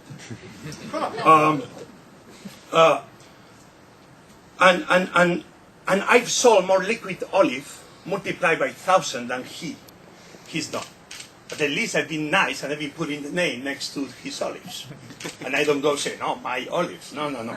But I've sold hundreds of thousands, and probably he's sold no more than a few hundreds in his restaurant. So the liquid olive is very fascinating, because what we were able to achieve is only using an olive, only using the juice, the liquid of the olive, like if you were doing orange juice, the same with the olive. And with a new technique called espherification, we were able, for a second, wow, now we have live TV. For a second, we were able to something that was liquid, make it into a ball, and in the moment you put it in your mouth, be liquid again. This is very much like being able to hold water in your hand. We know you can hold water. Imagine for a second that you had the power of holding water in your hand. This allows us to achieve something so simple as an olive, transform it into something exceptional, like a liquid olive, only by respecting the ingredients, maintaining the flavors, but using technique to keep moving forward. Anyone that eats one of these liquid olives, really, their life changes forever. And we don't charge them more for it. I mean, a psychiatrist can take a lot of money. So let me show you another one very quick. We're going to be using the same idea, because the olive everyone understands, but imagine if we do all of a sudden, I wanted to sell sherry. And believe me, sherry is a hard seller. I'm not going to get off why. I've been doing that for 18 years. But sherry, we still have a difficult connection between the product, where it comes from, and the people that are supposed to enjoy the drink. Nonetheless, my dream was, how can we make sherry popular? Well, mojito. Who knows mojito? Who knows mojito in this room? How many of you got so-so on a mojito? Hey, good. Welcome to the club. So, mojito for me, we know has rum. If all of a sudden we make like a mojito-like using sherry, I'm already penetrating in the minds of people that sherry they see as something very far away, but they understand mojito. By using a word that was easily recognized by everyone, I was able to make a very simple traditional drink with the sugar cane and the sherry, and we had the best mojito in the world. It's not this one, actually, but I'm not giving this one to try to anyone. But the mojito is finished. We keep moving. This is one I will do for hundreds, thousands of people. I made better mojitos than this, I promise you, but with a mic in their hand stuff. So that was a good one. This one will sell easily. But if we wanted to go up a notch, what we will do? We will create the magic mojito. Same idea, second option. We will make the mojito, we will put it in a cocktail shaker, we will put cotton candy. At the end, cotton candy is the most amazing form of caramelization ever invented by man. It's not crappy food, it's sugar. But it's very magic sugar. So by bringing this to the guest, and bringing this sherry mojito, the magic will happen right, with the right glass and the right cocktail shaker. In front of them, the cotton candy will disappear, and the only thing you will have is right here and right there, the essence of the mojito, undercover, selling sherry, undercover, achieving something that I couldn't achieve before. That's a way for me of how can I keep moving into this crazy world of trying to sell foods that more often than not, people have the wrong idea of things, and you never know how to go around. This was a good way to do it. But third option of a mojito will be, you saw the espherification we made before with the liquid olive? I'm going to show you right here very quick how do we make those espherifications. What we have here is a bath of water with seaweed. It's a seaweed powder we call alginate. And over here we have the water, the mix of a mojito. Yes? The lime, the mint, in this case the sherry, or the rum. And take a look what we do. We introduce this liquid into this bath of water and seaweed. And are you able to see this water? I mean, this is water, literally water. All of a sudden, we are able to create a shell using only its own liquid. It's like a self-contained shell. It's like an egg yolk that has a very, very thin membrane outside. We leave it in this liquid, 1, 2, 3, 10, 20 seconds. We have them already in there. And when we take them off, we make these very unique balls that all of a sudden what was liquid becomes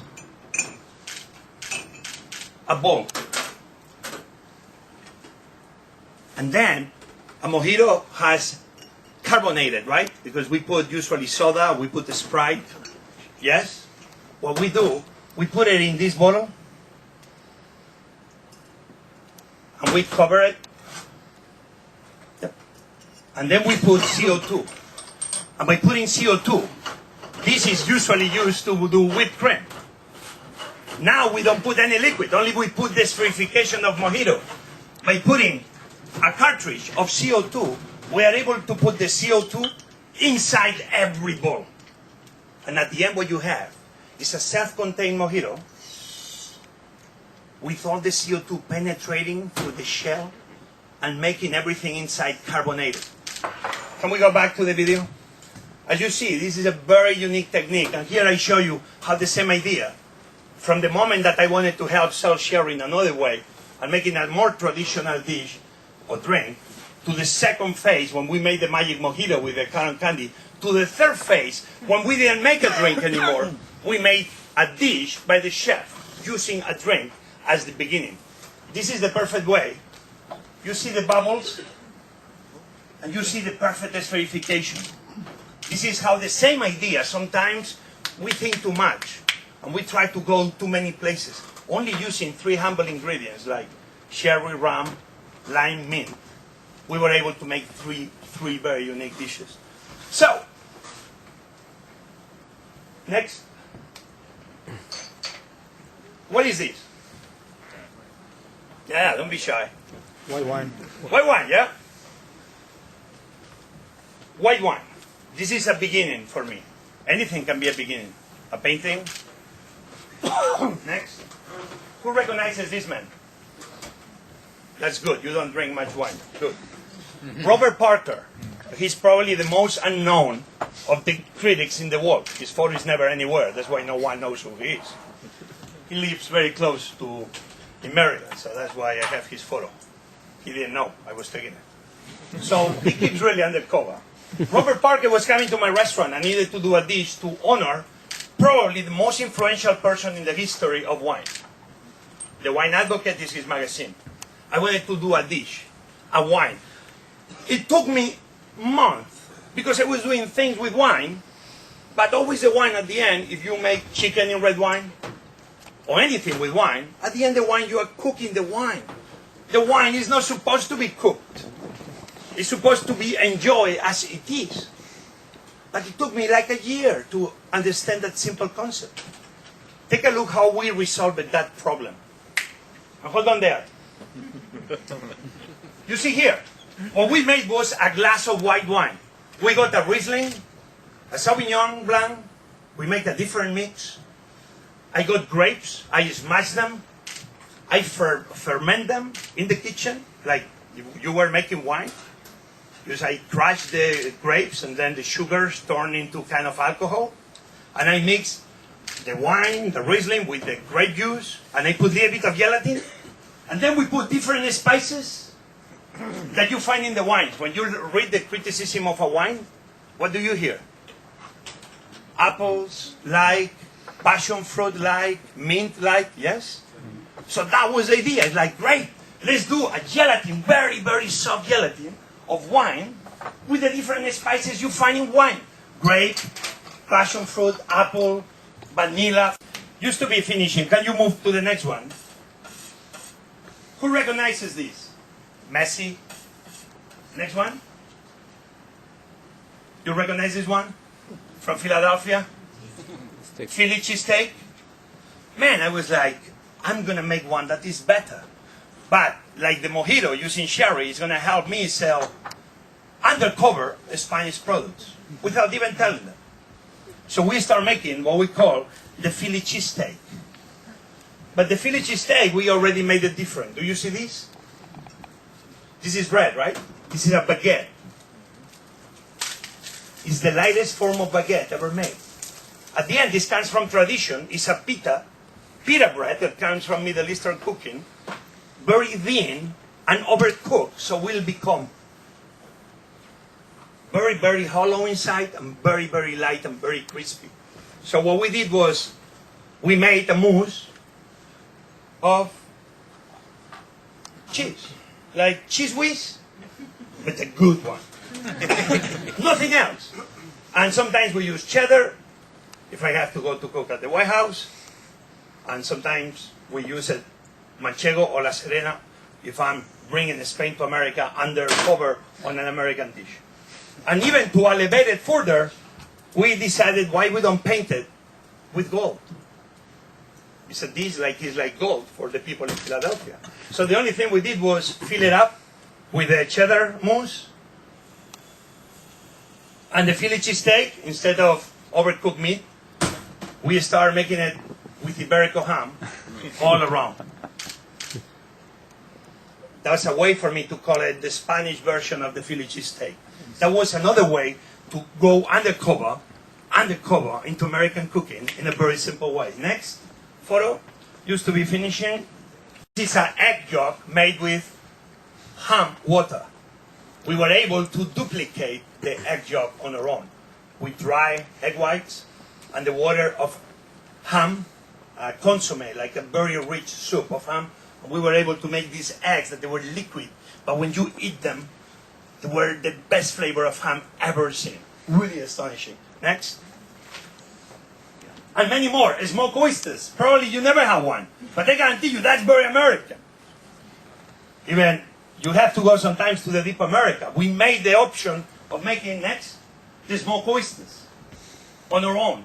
We smoked it right at the table. Dishes in my world, many people will recognize this as an Ingomauer lamb. And for a second I wanted people not to think about a traditional dish anymore, but to try to show them something that they didn't have any connection with. You know what is this? This is the light bulb of flavor. What light will taste if you could eat light for a second of your life. The restaurant is dark, and this is a beautiful blue. And you eat the light, and for a second, light tastes like vanilla. Next. Well, you see, they are Chihuli. Next. Then Chihuli is one of my favorite people. They had the photo of them. We went to Seattle, and out of his blown glass, we were able to make, the first time ever, caramelized olive oil. Olive oil that was caramelized. It's really very simple, but at the same time, it's very complicated. But just to understand how we get inspired in this sense. It's beautiful. The movie. That's how we make it. We make this kind of syrup. We put the olive oil through this tube that has the syrup, and we are able to self-enclose olive oil inside the glass. Yep. And just as Hershey's chocolate. Next. Why is sweet and why is at the end?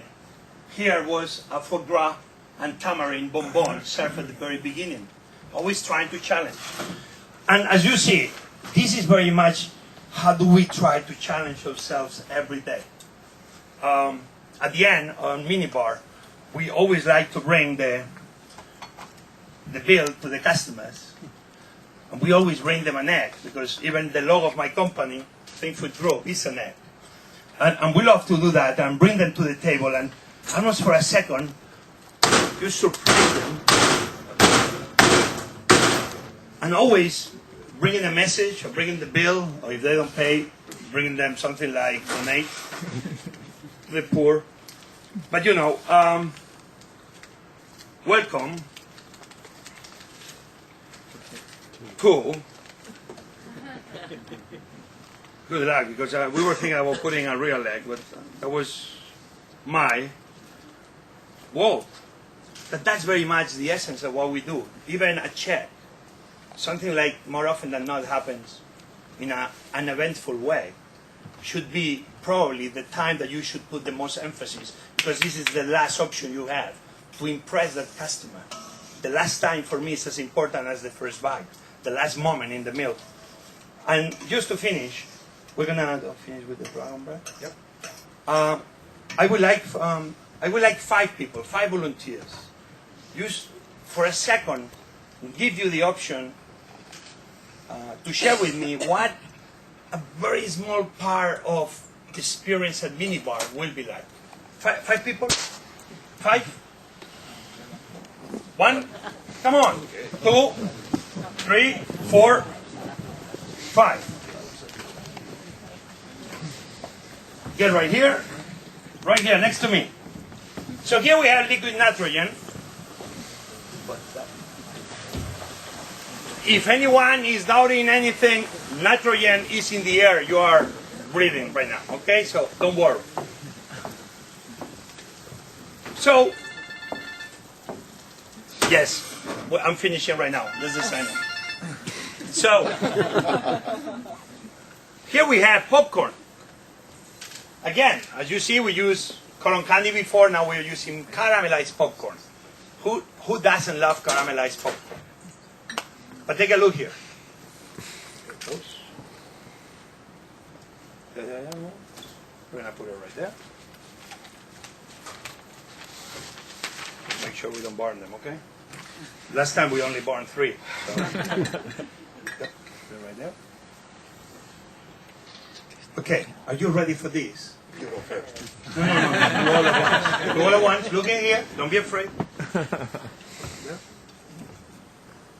And now I need you to be very serious, because as you see, this has been a very, very serious kind of moment. You can grab one with your hands. Wait 1 second. Grab one. Grab one. Grab one. And then, I was trying to make the experience of minibar right here in this room. Let's see it.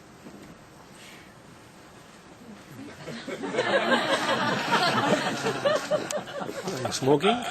As you see, people, cooking should be very serious. Creativity in cooking is probably the most serious part, but that doesn't mean that we cannot always add a touch of humor in every step down the way. My name is José Andrés, and thank you very much for being here.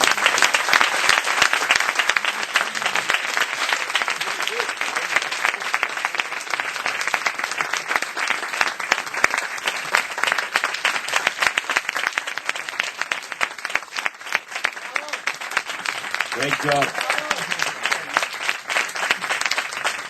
Activity. One more. Look at each other. It's only the only way it's fun.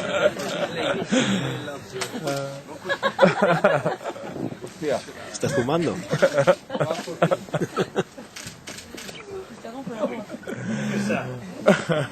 Thank you very much. Congratulations. Great job. Let me just a few moments to thank all of you, your interest. About a year ago, a number of us had this idea of starting this project. Nothing special, perhaps, simple event, but we think that to reach an agreement, the government of Spain, 15 agencies, 4 different associations in a country 5,000 miles away, is quite an achievement. Thank you very much for your interest, and I want to thank all the people involved, special words for the ICEX, which is the Foreign Trade Institute of Spain, who support all this project. The Cervantes Institute, this place, and especially its executive director, Eduardo Lau, who is here. The people of the agencies and the association who work for this project. Kika San Blas is our partner in this project too. The people of my own team who have been working particularly hard in the last month, and of course you. And now just enjoy the José cooking in the garden over there. Thank you very much. No, Inasi de SCPF, un poquito el objetivo que teníais hoy, y si estabas contento con lo que se ha cumplido, y el objetivo que teníais así un poco para entrar en el mercado americano, o para al menos darnos a conocer. Dime un poquito tu opinión, tu feeling. El objetivo de hoy nosotros que dar un primer paso en construir la imagen de España como potencia en creatividad. Este es el objetivo de hoy. ¿Y qué se ha cumplido? El mero hecho de estar aquí, las agencias que hemos estado aquí representadas, apoyados por el ICEX y por el Ministerio, para conseguir esto aquí en el corazón de Nueva York, me parece que es un éxito del que deberíamos felicitarnos todos. Entonces, lo que pueda venir a partir de aquí, ya veremos. De momento yo creo que es una buena base, que las agencias estamos trabajando en la dirección correcta para poder algún día ser alguien en este mercado. Ha habido algunas críticas por parte del presidente TAPS, etcétera, en los medios españoles, en los medios que tenemos en Madrid, sobre la selección de este tipo de campañas. ¿Ahí puedes aportar o decir algo? ¿O qué piensas tú de esa crítica que se ha escuchado, ¿no? Y que no eran las campañas más idóneas para representar a la publicidad española? Por lo que yo sé, el criterio de selección se hizo en base a un criterio objetivo y las campañas seleccionadas respondían al criterio objetivo que se había seleccionado. ¿Que hay mejores criterios que el que se decidió? Pues no lo sé. Se escribió un criterio y ahí salieron las campañas que se han presentado hoy. Tú estás en Miami, has abierto en Miami, creo que tenéis en Miami, Nueva York. Nueva York. y luego también el México DF y Buenos Aires. Que eres bastante internacional, como se ve, ¿no? Está claro tu agencia y tú eres muy internacional. Comparas mucho con España y cuando comparas, ¿cómo nos ves? ¿Cómo nos ves el nivel, el hacer publicidad en España y lo que estás viendo aquí en estos países donde estás ya implantado? Bueno, cuanto más comparo, más convencido estoy de que tenemos mucho que decir. Y que la mayoría de agencias españolas tendría mucho éxito implantándose y atacando los mercados tanto de Estados Unidos como de Latinoamérica. Nuestro producto y los equipos que tienen nuestras agencias dan la talla para estar en estos mercados con garantías de éxito. Y les animo a ellos a juntar esfuerzos y a venir a atacar estos mercados, que puede ser una experiencia divertida. Muchísimas gracias, Ignacio. Gracias. A ti. Roberto, has hablado bastante, te hemos lavado. Es decir, ¿estás contento con cómo ha ido? Que ha habido algunas preguntas así un poquito difíciles de los americanos, que no sé si las esperabais o no, de si somos capaces, no somos capaces. ¿Qué piensas tú? Yo creo, a mí me parece que esta es la primera piedra que estamos construyendo en un país como es este, que efectivamente es enorme, hace falta mucho conocimiento, pero yo creo que en otras disciplinas ha ocurrido y se ha demostrado, como yo he puesto los ejemplos, que puede funcionar, y entonces yo lo que sí creo es que esto lo que tiene que ser, como decía la mayoría de la gente, es una long-term strategy. Pero yo creo, y en el caso de señora Rosmo, nosotros hemos ganado el Comité Olímpico Internacional, en Coca-Cola hacemos 3 campañas internacionales al año, entonces se demuestra que en el fondo los anunciantes solo buscan una cosa, que es ideas y talento, y quien se lo traiga lo va a comprar. Sí, eso que decía alguien de que tenemos que estar más, con el casco, más preparados, que no podemos jugar con players tan potentes en cuanto a dólares. Tú entonces no lo ves como un hándicap tan grande como lo ven ellos, ¿no? Simplemente porque lo he vivido ya. Sí, que ya tienes la experiencia. Claro, entonces yo lo he vivido y he estado, tanto cuando estaba en multinacional como ahora, en concursos mundiales, y habré ganado el 80%. Pero con Widel en Kennedy, ¿ahí quién ganó? El ejemplo, claro, qué pena. Pero era el Global Pitch de Coca-Cola. Bueno. Entonces, en el Global Pitch de Coca-Cola eliminamos a todas las demás multinacionales. Y al final os quedasteis entre ellos y se lo llevaron ellos casi, que es bastante. Porque además me parece que tenían que ganar por una sencilla razón, porque son una marca más internacional que nosotros. Y a los españoles lo que nos falta es atrevernos a viajar. Que los españoles no queremos salir de España porque se está de puta madre. Gracias. Pero, ¿y las críticas que ha habido en España en cuanto a TAPS? Creo que ha sido, ¿no? Ocaña, un poco de que la selección que estaba un poquito... Vamos a ver, ¿Qué dices tú? ¿Qué quieres decir? Cosa, como en cualquier festival y como en cualquier jurado, pues uno pondría a unas y sacaría a otras. Yo creo que lo que hay que hacer es respetar esto, hacerlo todos los años, que venga cada año 10 agencias o 15 y demuestren que hay un trabajo cojonudo.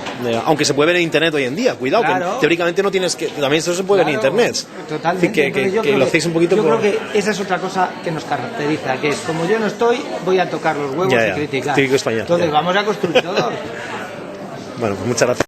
Pues nada, Antonio, acabo el acto, creo que ha sido interesante un poquito la opinión de Antonio Traugots, ya ve cómo has visto el acto, contento o no contento, y un poquito la selección de campaña, si quieres hablamos de eso. Yo creo que el acto ha sido un éxito, es la primera vez, como han comentado en la presentación, que un país aterriza en el mercado americano con una propuesta conjunta, no particular, y yo creo que eso les ha sorprendido, les ha gustado, a pesar de que luego sí que han habido muchas preguntas en torno a cómo sobre el conocimiento del mercado americano, pero como han dicho algunos de los ponentes, hoy en día no hay fronteras y el potencial de la idea es lo que prevalece por encima de todo. En cuanto a la selección de casos, yo estuve presente en la selección. Las asociaciones teníamos voz, pero no teníamos voto, pero aún así yo puedo ratificar que la selección se hizo totalmente desde un punto de vista 100% democrático y con el único espíritu de traer aquí una selección, como se suele decir, cada uno tiene su selección de fútbol, pero la cosa al fin y al cabo hay que hacer, hay que empujar, hay que dar pasos hacia adelante, y yo creo que eso es un muy buen primer paso de muchos que se van a dar. Por ejemplo, TAPSA, que es la que más criticó, ¿no? Fernando Caña de TAPSA, presidente de TAPSA, que lo criticó en una entrevista grande en el periódico Publicidad. ¿Puede ser porque se han quedado fuera ellos o porque no les habéis metido, que ahí venga un poco la crítica? Porque es verdad que no estaban aquí presentes, hay que reconocerlo, había algunas que faltaban aquí desde Andes. Es probable que cuando uno no se vea en una foto, pues luego, pero eso como en todos los sitios, tampoco quiero entrar en que por qué uno dice A o dice B. Pero no hay una razón porque no estoy aquí en una pieza de ellos, pregunto. Yo estuve en la selección de los casos y en ningún momento, incluso algunos de los casos que han salido, las agencias implicadas se apartaron en la elección de ese caso en concreto y fueron los demás. Por eso digo que lo único que quiero es ratificar un espíritu totalmente libre y democrático en la la elección de los casos. Porque también había muchos casos que eran muy ONGs, ¿no? Eran tipo ONG, eran casos de humanitarios, etcétera, no eran tan producto puro y duro de venta, ¿no? Que es un poquito también la crítica, bueno, ¿no? Yo creo que también lo que se ha dicho aquí es la idea inicial era aterrizar y contar algo. Contar un potencial sobre la creatividad de España, sobre muchos casos que están cogidos con la línea del sentido, sentido del humor, y desde el punto de llave pues también muy satisfechos porque hoy en día no se concibe ninguna campaña, bien sea local o internacional, que no esté internet de por medio, y eso es fundamental. Y que tú contento, ¿no? Aunque ¿crees que está, es decir, en cuanto a la audiencia, en cuanto a las personas que esperabais? Lo esperado, en torno a unas 80, 100 personas. Porque había muchísimos hispanohablantes españoles, por las preguntas me he dado cuenta, que no eran todos norteamericanos. Como... Esto es el Instituto Cervantes y es entonces lógico que también hay muchos españoles o latinos que viven en Nueva York y que han venido a estar en el acto, pero que probablemente son líderes en el ámbito de la publicidad de sus compañías y que el acto les ha interesado. Muchísimas gracias, Antonio, gracias. Ezequiel, tú que estás aquí en Estados Unidos con tu agencia, el nombre por favor otra vez. We Create. ¿Cómo has visto un poquito el acto? ¿Crees que realmente puede haber servido? Hemos tenido éxito esta mañana aquí en Nueva York. ¿Cómo un poquito tu feeling? Yo creo que es un importantísimo primer paso adelante hacia posicionar la creatividad española y la publicidad española como una de las primeras del mundo. Y lo mismo que otros países han hecho un esfuerzo consistente y continuo para promover ese sector ese negocio, porque al final es un negocio, es un business. España está un poquito behind en esa parte y es un importante primer paso. No es todo, pero yo creo que se avanzará en este... Tú que conoces el mercado norteamericano, claro, estarás con la opinión que se ha escuchado por atrás de parte de algún norteamericano o no, de que es muy difícil jugar aquí con los players tan pesados, no tan preparados como él decía él. Las agencias americanas están mucho mejor preparadas, juegan con casco, etcétera. ¿Tú estás de acuerdo con esa...? Yo no creo que las agencias no lo ves tan así. Estén mucho mejor preparadas que las españolas. De hecho, yo creo que hay buenas agencias americanas que están tan preparadas como las españolas, o incluso más si quieres verlo así, pero después hay muchas agencias americanas que son del montón, y lo que hemos visto aquí en este showcase es un showcase de los 10 los mejores casos de la publicidad española. Los mejores de la publicidad española pueden jugar perfectamente en la liga de los mejores de la publicidad americana. Hay unas ligeras diferencias culturales. Yo creo que pueden entrar por dos caminos. Uno, por lo que dijo uno de los que hicieron preguntas durante esta sesión, que es vía el mercado hispano, es un camino, pero otro camino es directamente al mercado general. La calidad y la dimensión de nuestra industria publicitaria y nuestro producto publicitario tiene nivel más que suficiente para entrar en Estados Unidos. ¿Tú, Ezequiel, crees que la selección que hemos visto es la correcta, es la adecuada para haberse dado hoy? Lo digo porque ha habido críticas en los medios de compañeros españoles donde se criticaba que si tenía que haber estado otra campaña o no tanta ONG. ¿Cómo ves tú un poquito la selección que se ha hecho? Cualquier selección es cuestionada, siempre. Hubieran sacado las 10 campañas que hubieran sacado. A mí me han gustado la inmensa mayoría. O sea, creo que yo soy un gran fan fan acérrimo de 8 sobre las 10 campañas que se han presentado. Que podían haber sido otros, por supuesto, si hubiera sido otro el que hubiera hecho la selección, pues habrían sido otras. Hay más campañas de calidad en el mercado publicitario español, pero no podrías tampoco. Hemos estado en un acto de 2 horas, no puedes dar mucho más de 2 horas porque la gente se... ¿Tú que conoces al mercado norteamericano? Las caras que has visto norteamericanas aquí... Hay gente bastante importante. Sí, por eso, diga algunas marcas, ¿sabes? Porque yo ahí me pierdo. Stuart Elliott, el director de publicidad del New York Times. Vale. He visto también una persona bastante destacada de Coca-Cola. Vale. He visto una persona bastante destacada de Nike. Soy muy malo con los nombres. Vale, no importa. Si es para saber las marcas que han estado aquí. Ha habido una parte importante de la delegación española en Nueva York que ha venido, pero yo pensé que iba a ser menor, porque evidentemente estos tipos son muy ocupados. Ya, sí, son gente que no tiene tiempo. En unos puestos muy altos. Es complicado hacerlos venir a un acto de este tipo, pero yo creo que para ser la primera vez has tenido una asistencia importante en cuanto a primeras figuras del marketing en Estados Unidos, de primeras marcas. Creo que ha sido un éxito importante. ¿Tu papel personal, Ezequiel? ¿Tú has venido a San Francisco, supongo? ¿Has venido aquí a estar aquí o tienes alguna función? He venido a San Francisco un poco a encontrarme con amigos, evidentemente, porque esto es una ocasión precisamente de hablar con estas personas que no tienes tanta ocasión. Yo no he participado en la organización del acto, pero he estado cercano de ellos por Pablo Zugaray, has estado trabajando con él. Y esta es una buena oportunidad para hacer networking, algo que los americanos hacen muy bien, para intentar conseguir algo de trabajo, que es en definitiva de lo que se trataba. Lo que hay que intentar. Sí, pues muchísimas gracias, Ezequiel. Filip, eres de Remo, representas a Remo aquí en Nueva York, aunque eres francés. Un poquito tu opinión. ¿Esto sirve de algo o no sirve de nada? Porque hemos visto aquí los americanos que han dicho que dónde está la estrategia, que si estamos preparados, y los españoles, por supuesto, estamos aquí intentando defender la creatividad. Un poquito tu opinión. Como ciudadano francés también. No, pero la opinión mía es muy simple. Sí, lo que has visto. todo empieza con notoriedad. Okay. Si nadie se entera de tu talento, nadie va a preguntarte por cualquier cosa. This is Serena. Got Serena at the bottom. Hay que valorar este tipo de acción y de evento y de acto, porque al final lo que importa más es tener en la mente de un cliente potencial. Okay. ¿Y crees que se ha dado un buen paso? ¿Crees que estamos en la dirección correcta? Sí, yo creo que todos los países lo hacen. Entonces sería absurdo que España no lo haga. ¿Francia también hace este tipo de actos? ¿Francia, por ejemplo, hace este tipo de eventos para la publicidad? Vale. La publicidad en Francia no es un secreto, pero tienes a las dos grandes empresas. Publicis, Abbas. Sí. Sois global players. Lo que hacen es dar una idea del negocio, dar una idea de su forma de ver la publicidad, dar una idea, pero al mismo tiempo es negocio. Es negocio. Pero si no te mueves, nunca vas a conseguir. De que ya era hora de que España se moviese, ¿no? Más o menos, ya era hora. Y yo creo que lo que hemos visto también del chef era muy espectacular. Creatividad, culinaria. Sí, pero es siempre hacer el puente entre tu tradición y la idea cultura y lo que quieres de dar la vuelta y hacer otra cosa, algo pero distinto, respetando a tus tradiciones. Tienes razón. Que me gusta. Era bonito también eso. Muchísimas gracias. Miguel, quería preguntarte un poco tu opinión sobre la presentación que hemos visto. Hemos visto campañas vuestras de tu agencia, Aquarius.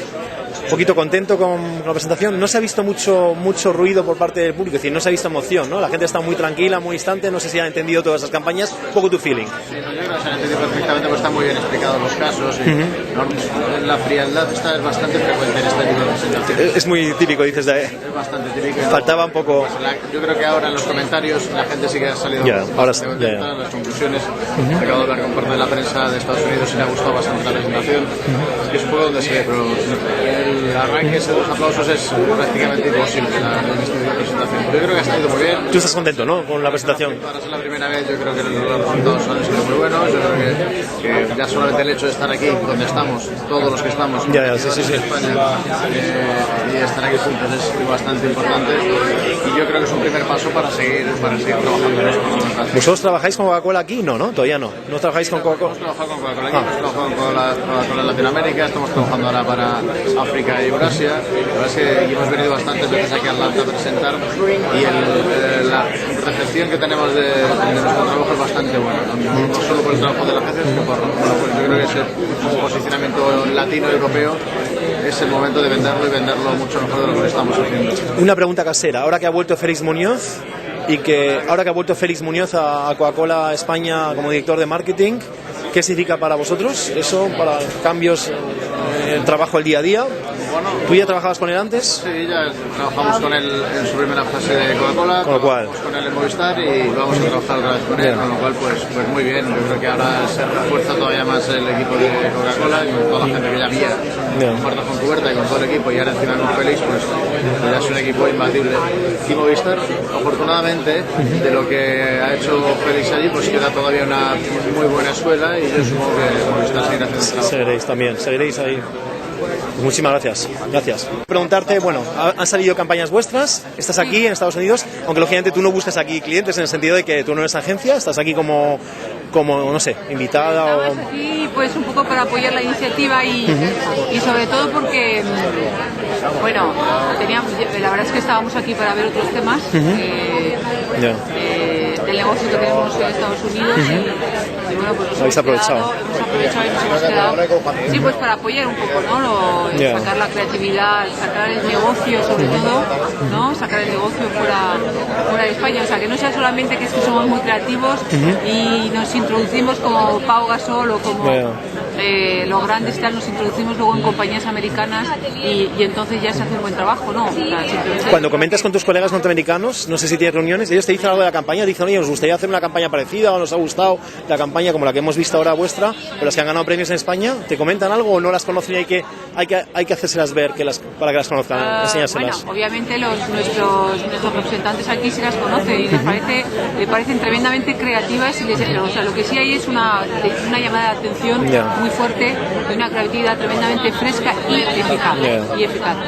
Pero bueno, pues el resto obviamente no. O sea, entiendo que el resto no, y yo creo que por eso estamos aquí para enseñárselas es para esto, ¿no? Pero, vamos, que nosotros como anunciantes no tenemos ningún objetivo final con esto, pues es verdad que sí que nos gusta apoyar pues a las agencias españolas, oye, que están haciendo un buen trabajo. A nosotros aquí en Madrid la verdad es que nos están trabajando bien con nosotros. Shackleton, es vuestra agencia, ¿no? Lleváis ya muchos años, ¿no? Con Shackleton, ¿no?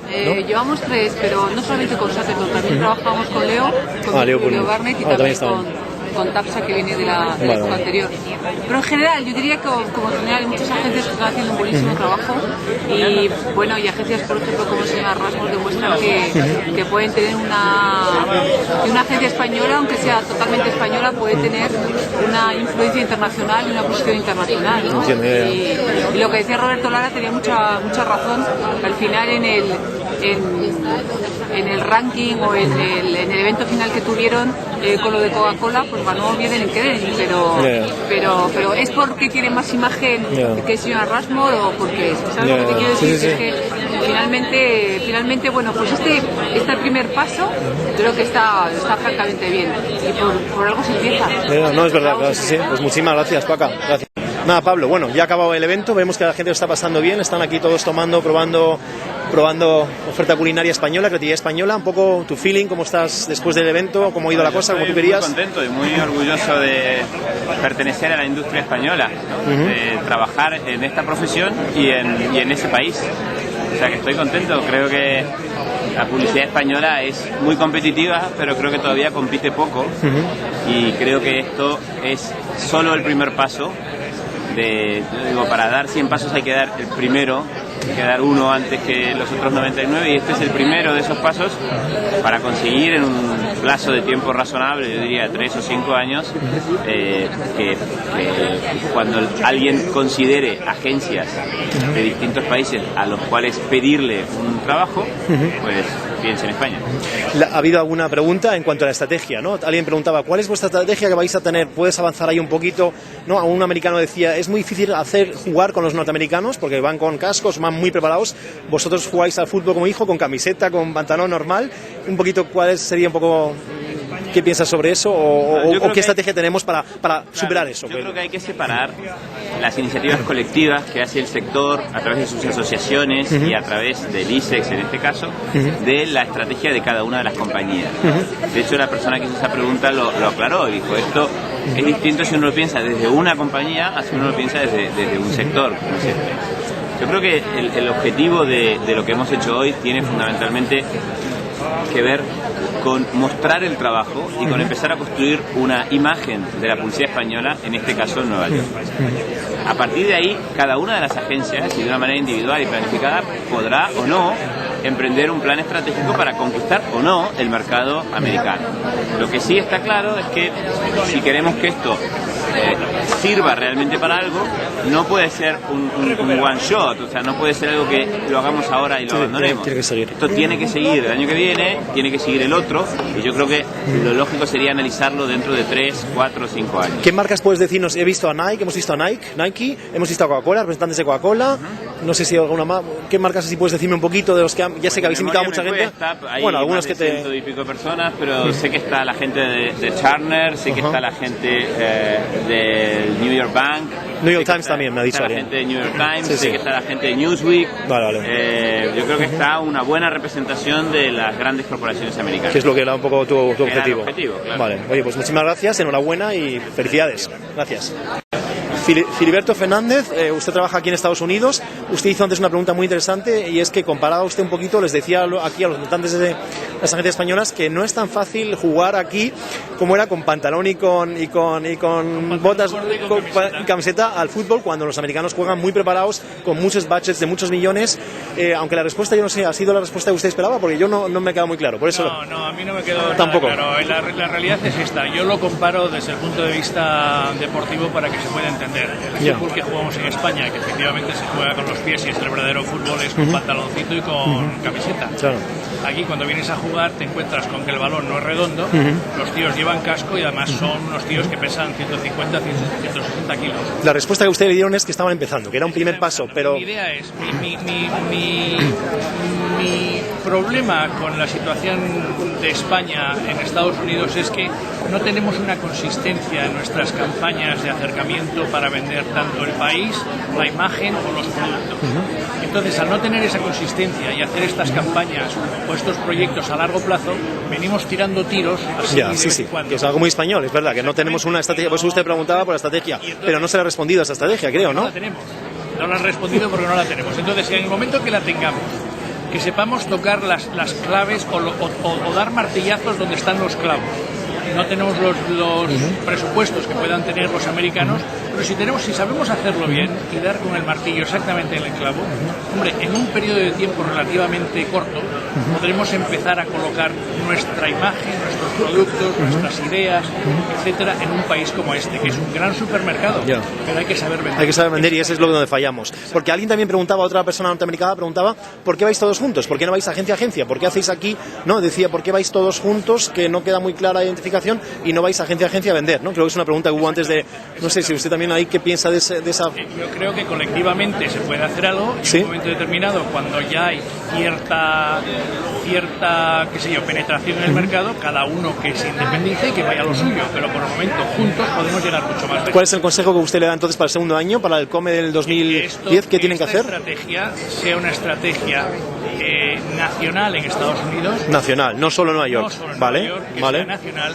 que traten de buscar a los clientes que vengan a esta clase de evento, no que sean gente de agencia y que sean periodistas nada más, sino que sean los clientes de verdad. ¿Usted cree que están aquí los clientes de verdad? No. ¿Los ha visto? No, he visto 3 o 4, pero en realidad de los millones que hay, he visto 3 o 4 y ya me dirá usted cuántos son. Sí, bueno, ahí no se puede hablar de éxito en ese sentido. Exactamente. Y que la estrategia es una estrategia pues de 2 o 3 años, con un presupuesto y alguien que la maneje. Eso es todo. Ya. Así de fácil. Sí. Bueno, pues muchas gracias. De nada. Charles Prescott, you were at the DMA, Direct Marketing Association. We know each other I've been there a lot of years there. You've been here today in COME 09, the Spanish advertising industry is presenting to the United States. Advertisers, what do you think about the presentation you've seen, about the exit or not exit you think this will bring for Spanish agencies? What do you think? Well, naturally, these agencies are all world class. They're recognized as world class. They win awards all over the world. Yes. They have international brands and national brands as clients. They're extremely sophisticated. They're very well trained and they're extraordinarily disciplined. The approaches, I think, that I've seen in the advertising are very different from what most American agencies would, for the most part, take. Different for you, no? To see this kind of... You understand this advertising? The advertising is very comprehensible, very understandable. The uses of humor, which we don't see so often in this country because we are such a mass market. Yes. That how can I say, the ability to segment with markets in Spain is enhanced, and so one can do other things. Also, as Pablo said in the beginning, Pablo Azagar with his comments on the unique qualities of the creative environment in Spain, that mixture of Mediterranean and Latin and Spanish sentiment and intelligence, I think, comes through with the kinds of problem solving that I saw today. They're advertising in many different media, from the internet to the television to the radio. The use of the advertisement as an advertisement, the making of the advertisement as an ad in itself is very unique. I think the approaches to the brands were less tender than one sees in the United States. There was a growing awareness. I think but it's a difficult market, your market. No, America is a difficult market. No, somebody told us in the microphone, it's not easy to play here. No, he told. You think it's very hard. So you think they can play? I think they will have a future or not? Absolutely, they've got a great future. Okay. I think they have a niche here, which is that they can market multinationally and they can be successful. Okay. They can build on this and the successes they've had everywhere else. No question.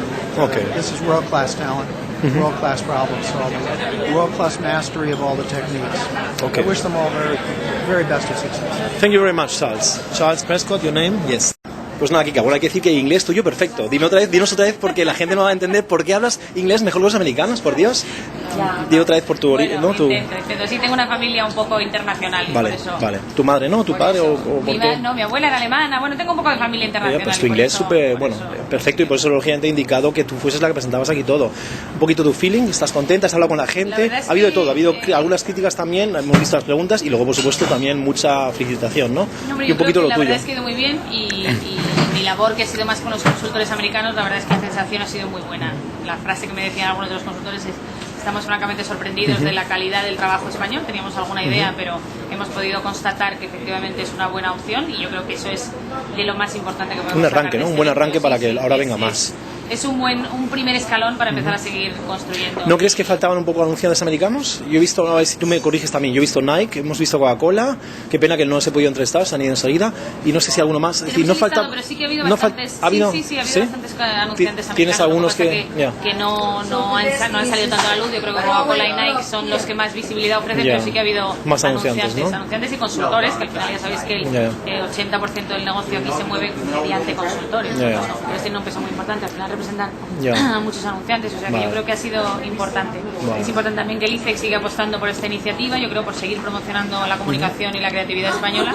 Y vais a hacer más, ¿no? El año que viene habrá algo más, ¿no? Que no cabe. No, que sea... esto tiene que seguir, tenemos que seguir sembrando. Yo creo que además ha habido una posición, que es verdad que hay gente que lo ha criticado, esta posición humilde. Sí, ha habido un poco, como diciendo que a ver si somos capaces de jugar en el mercado norteamericano, ¿no? Sí, pero yo creo que también es bueno venir en una posición de humildad para la primera vez, de mostrar un poco lo que somos y una vez que has sentado las bases poder trabajar en una posición un poco más ambiciosa y de intentar de verdad trabajar en el mercado americano. Yo creo que y que tú personalmente contenta entonces, ¿no? Sí, ¿Contenta? Yo la verdad es que muy contenta, muy contenta. Las opiniones con los consultores ya digo que son interesantes. Pues muchas gracias, Kika. Gracias.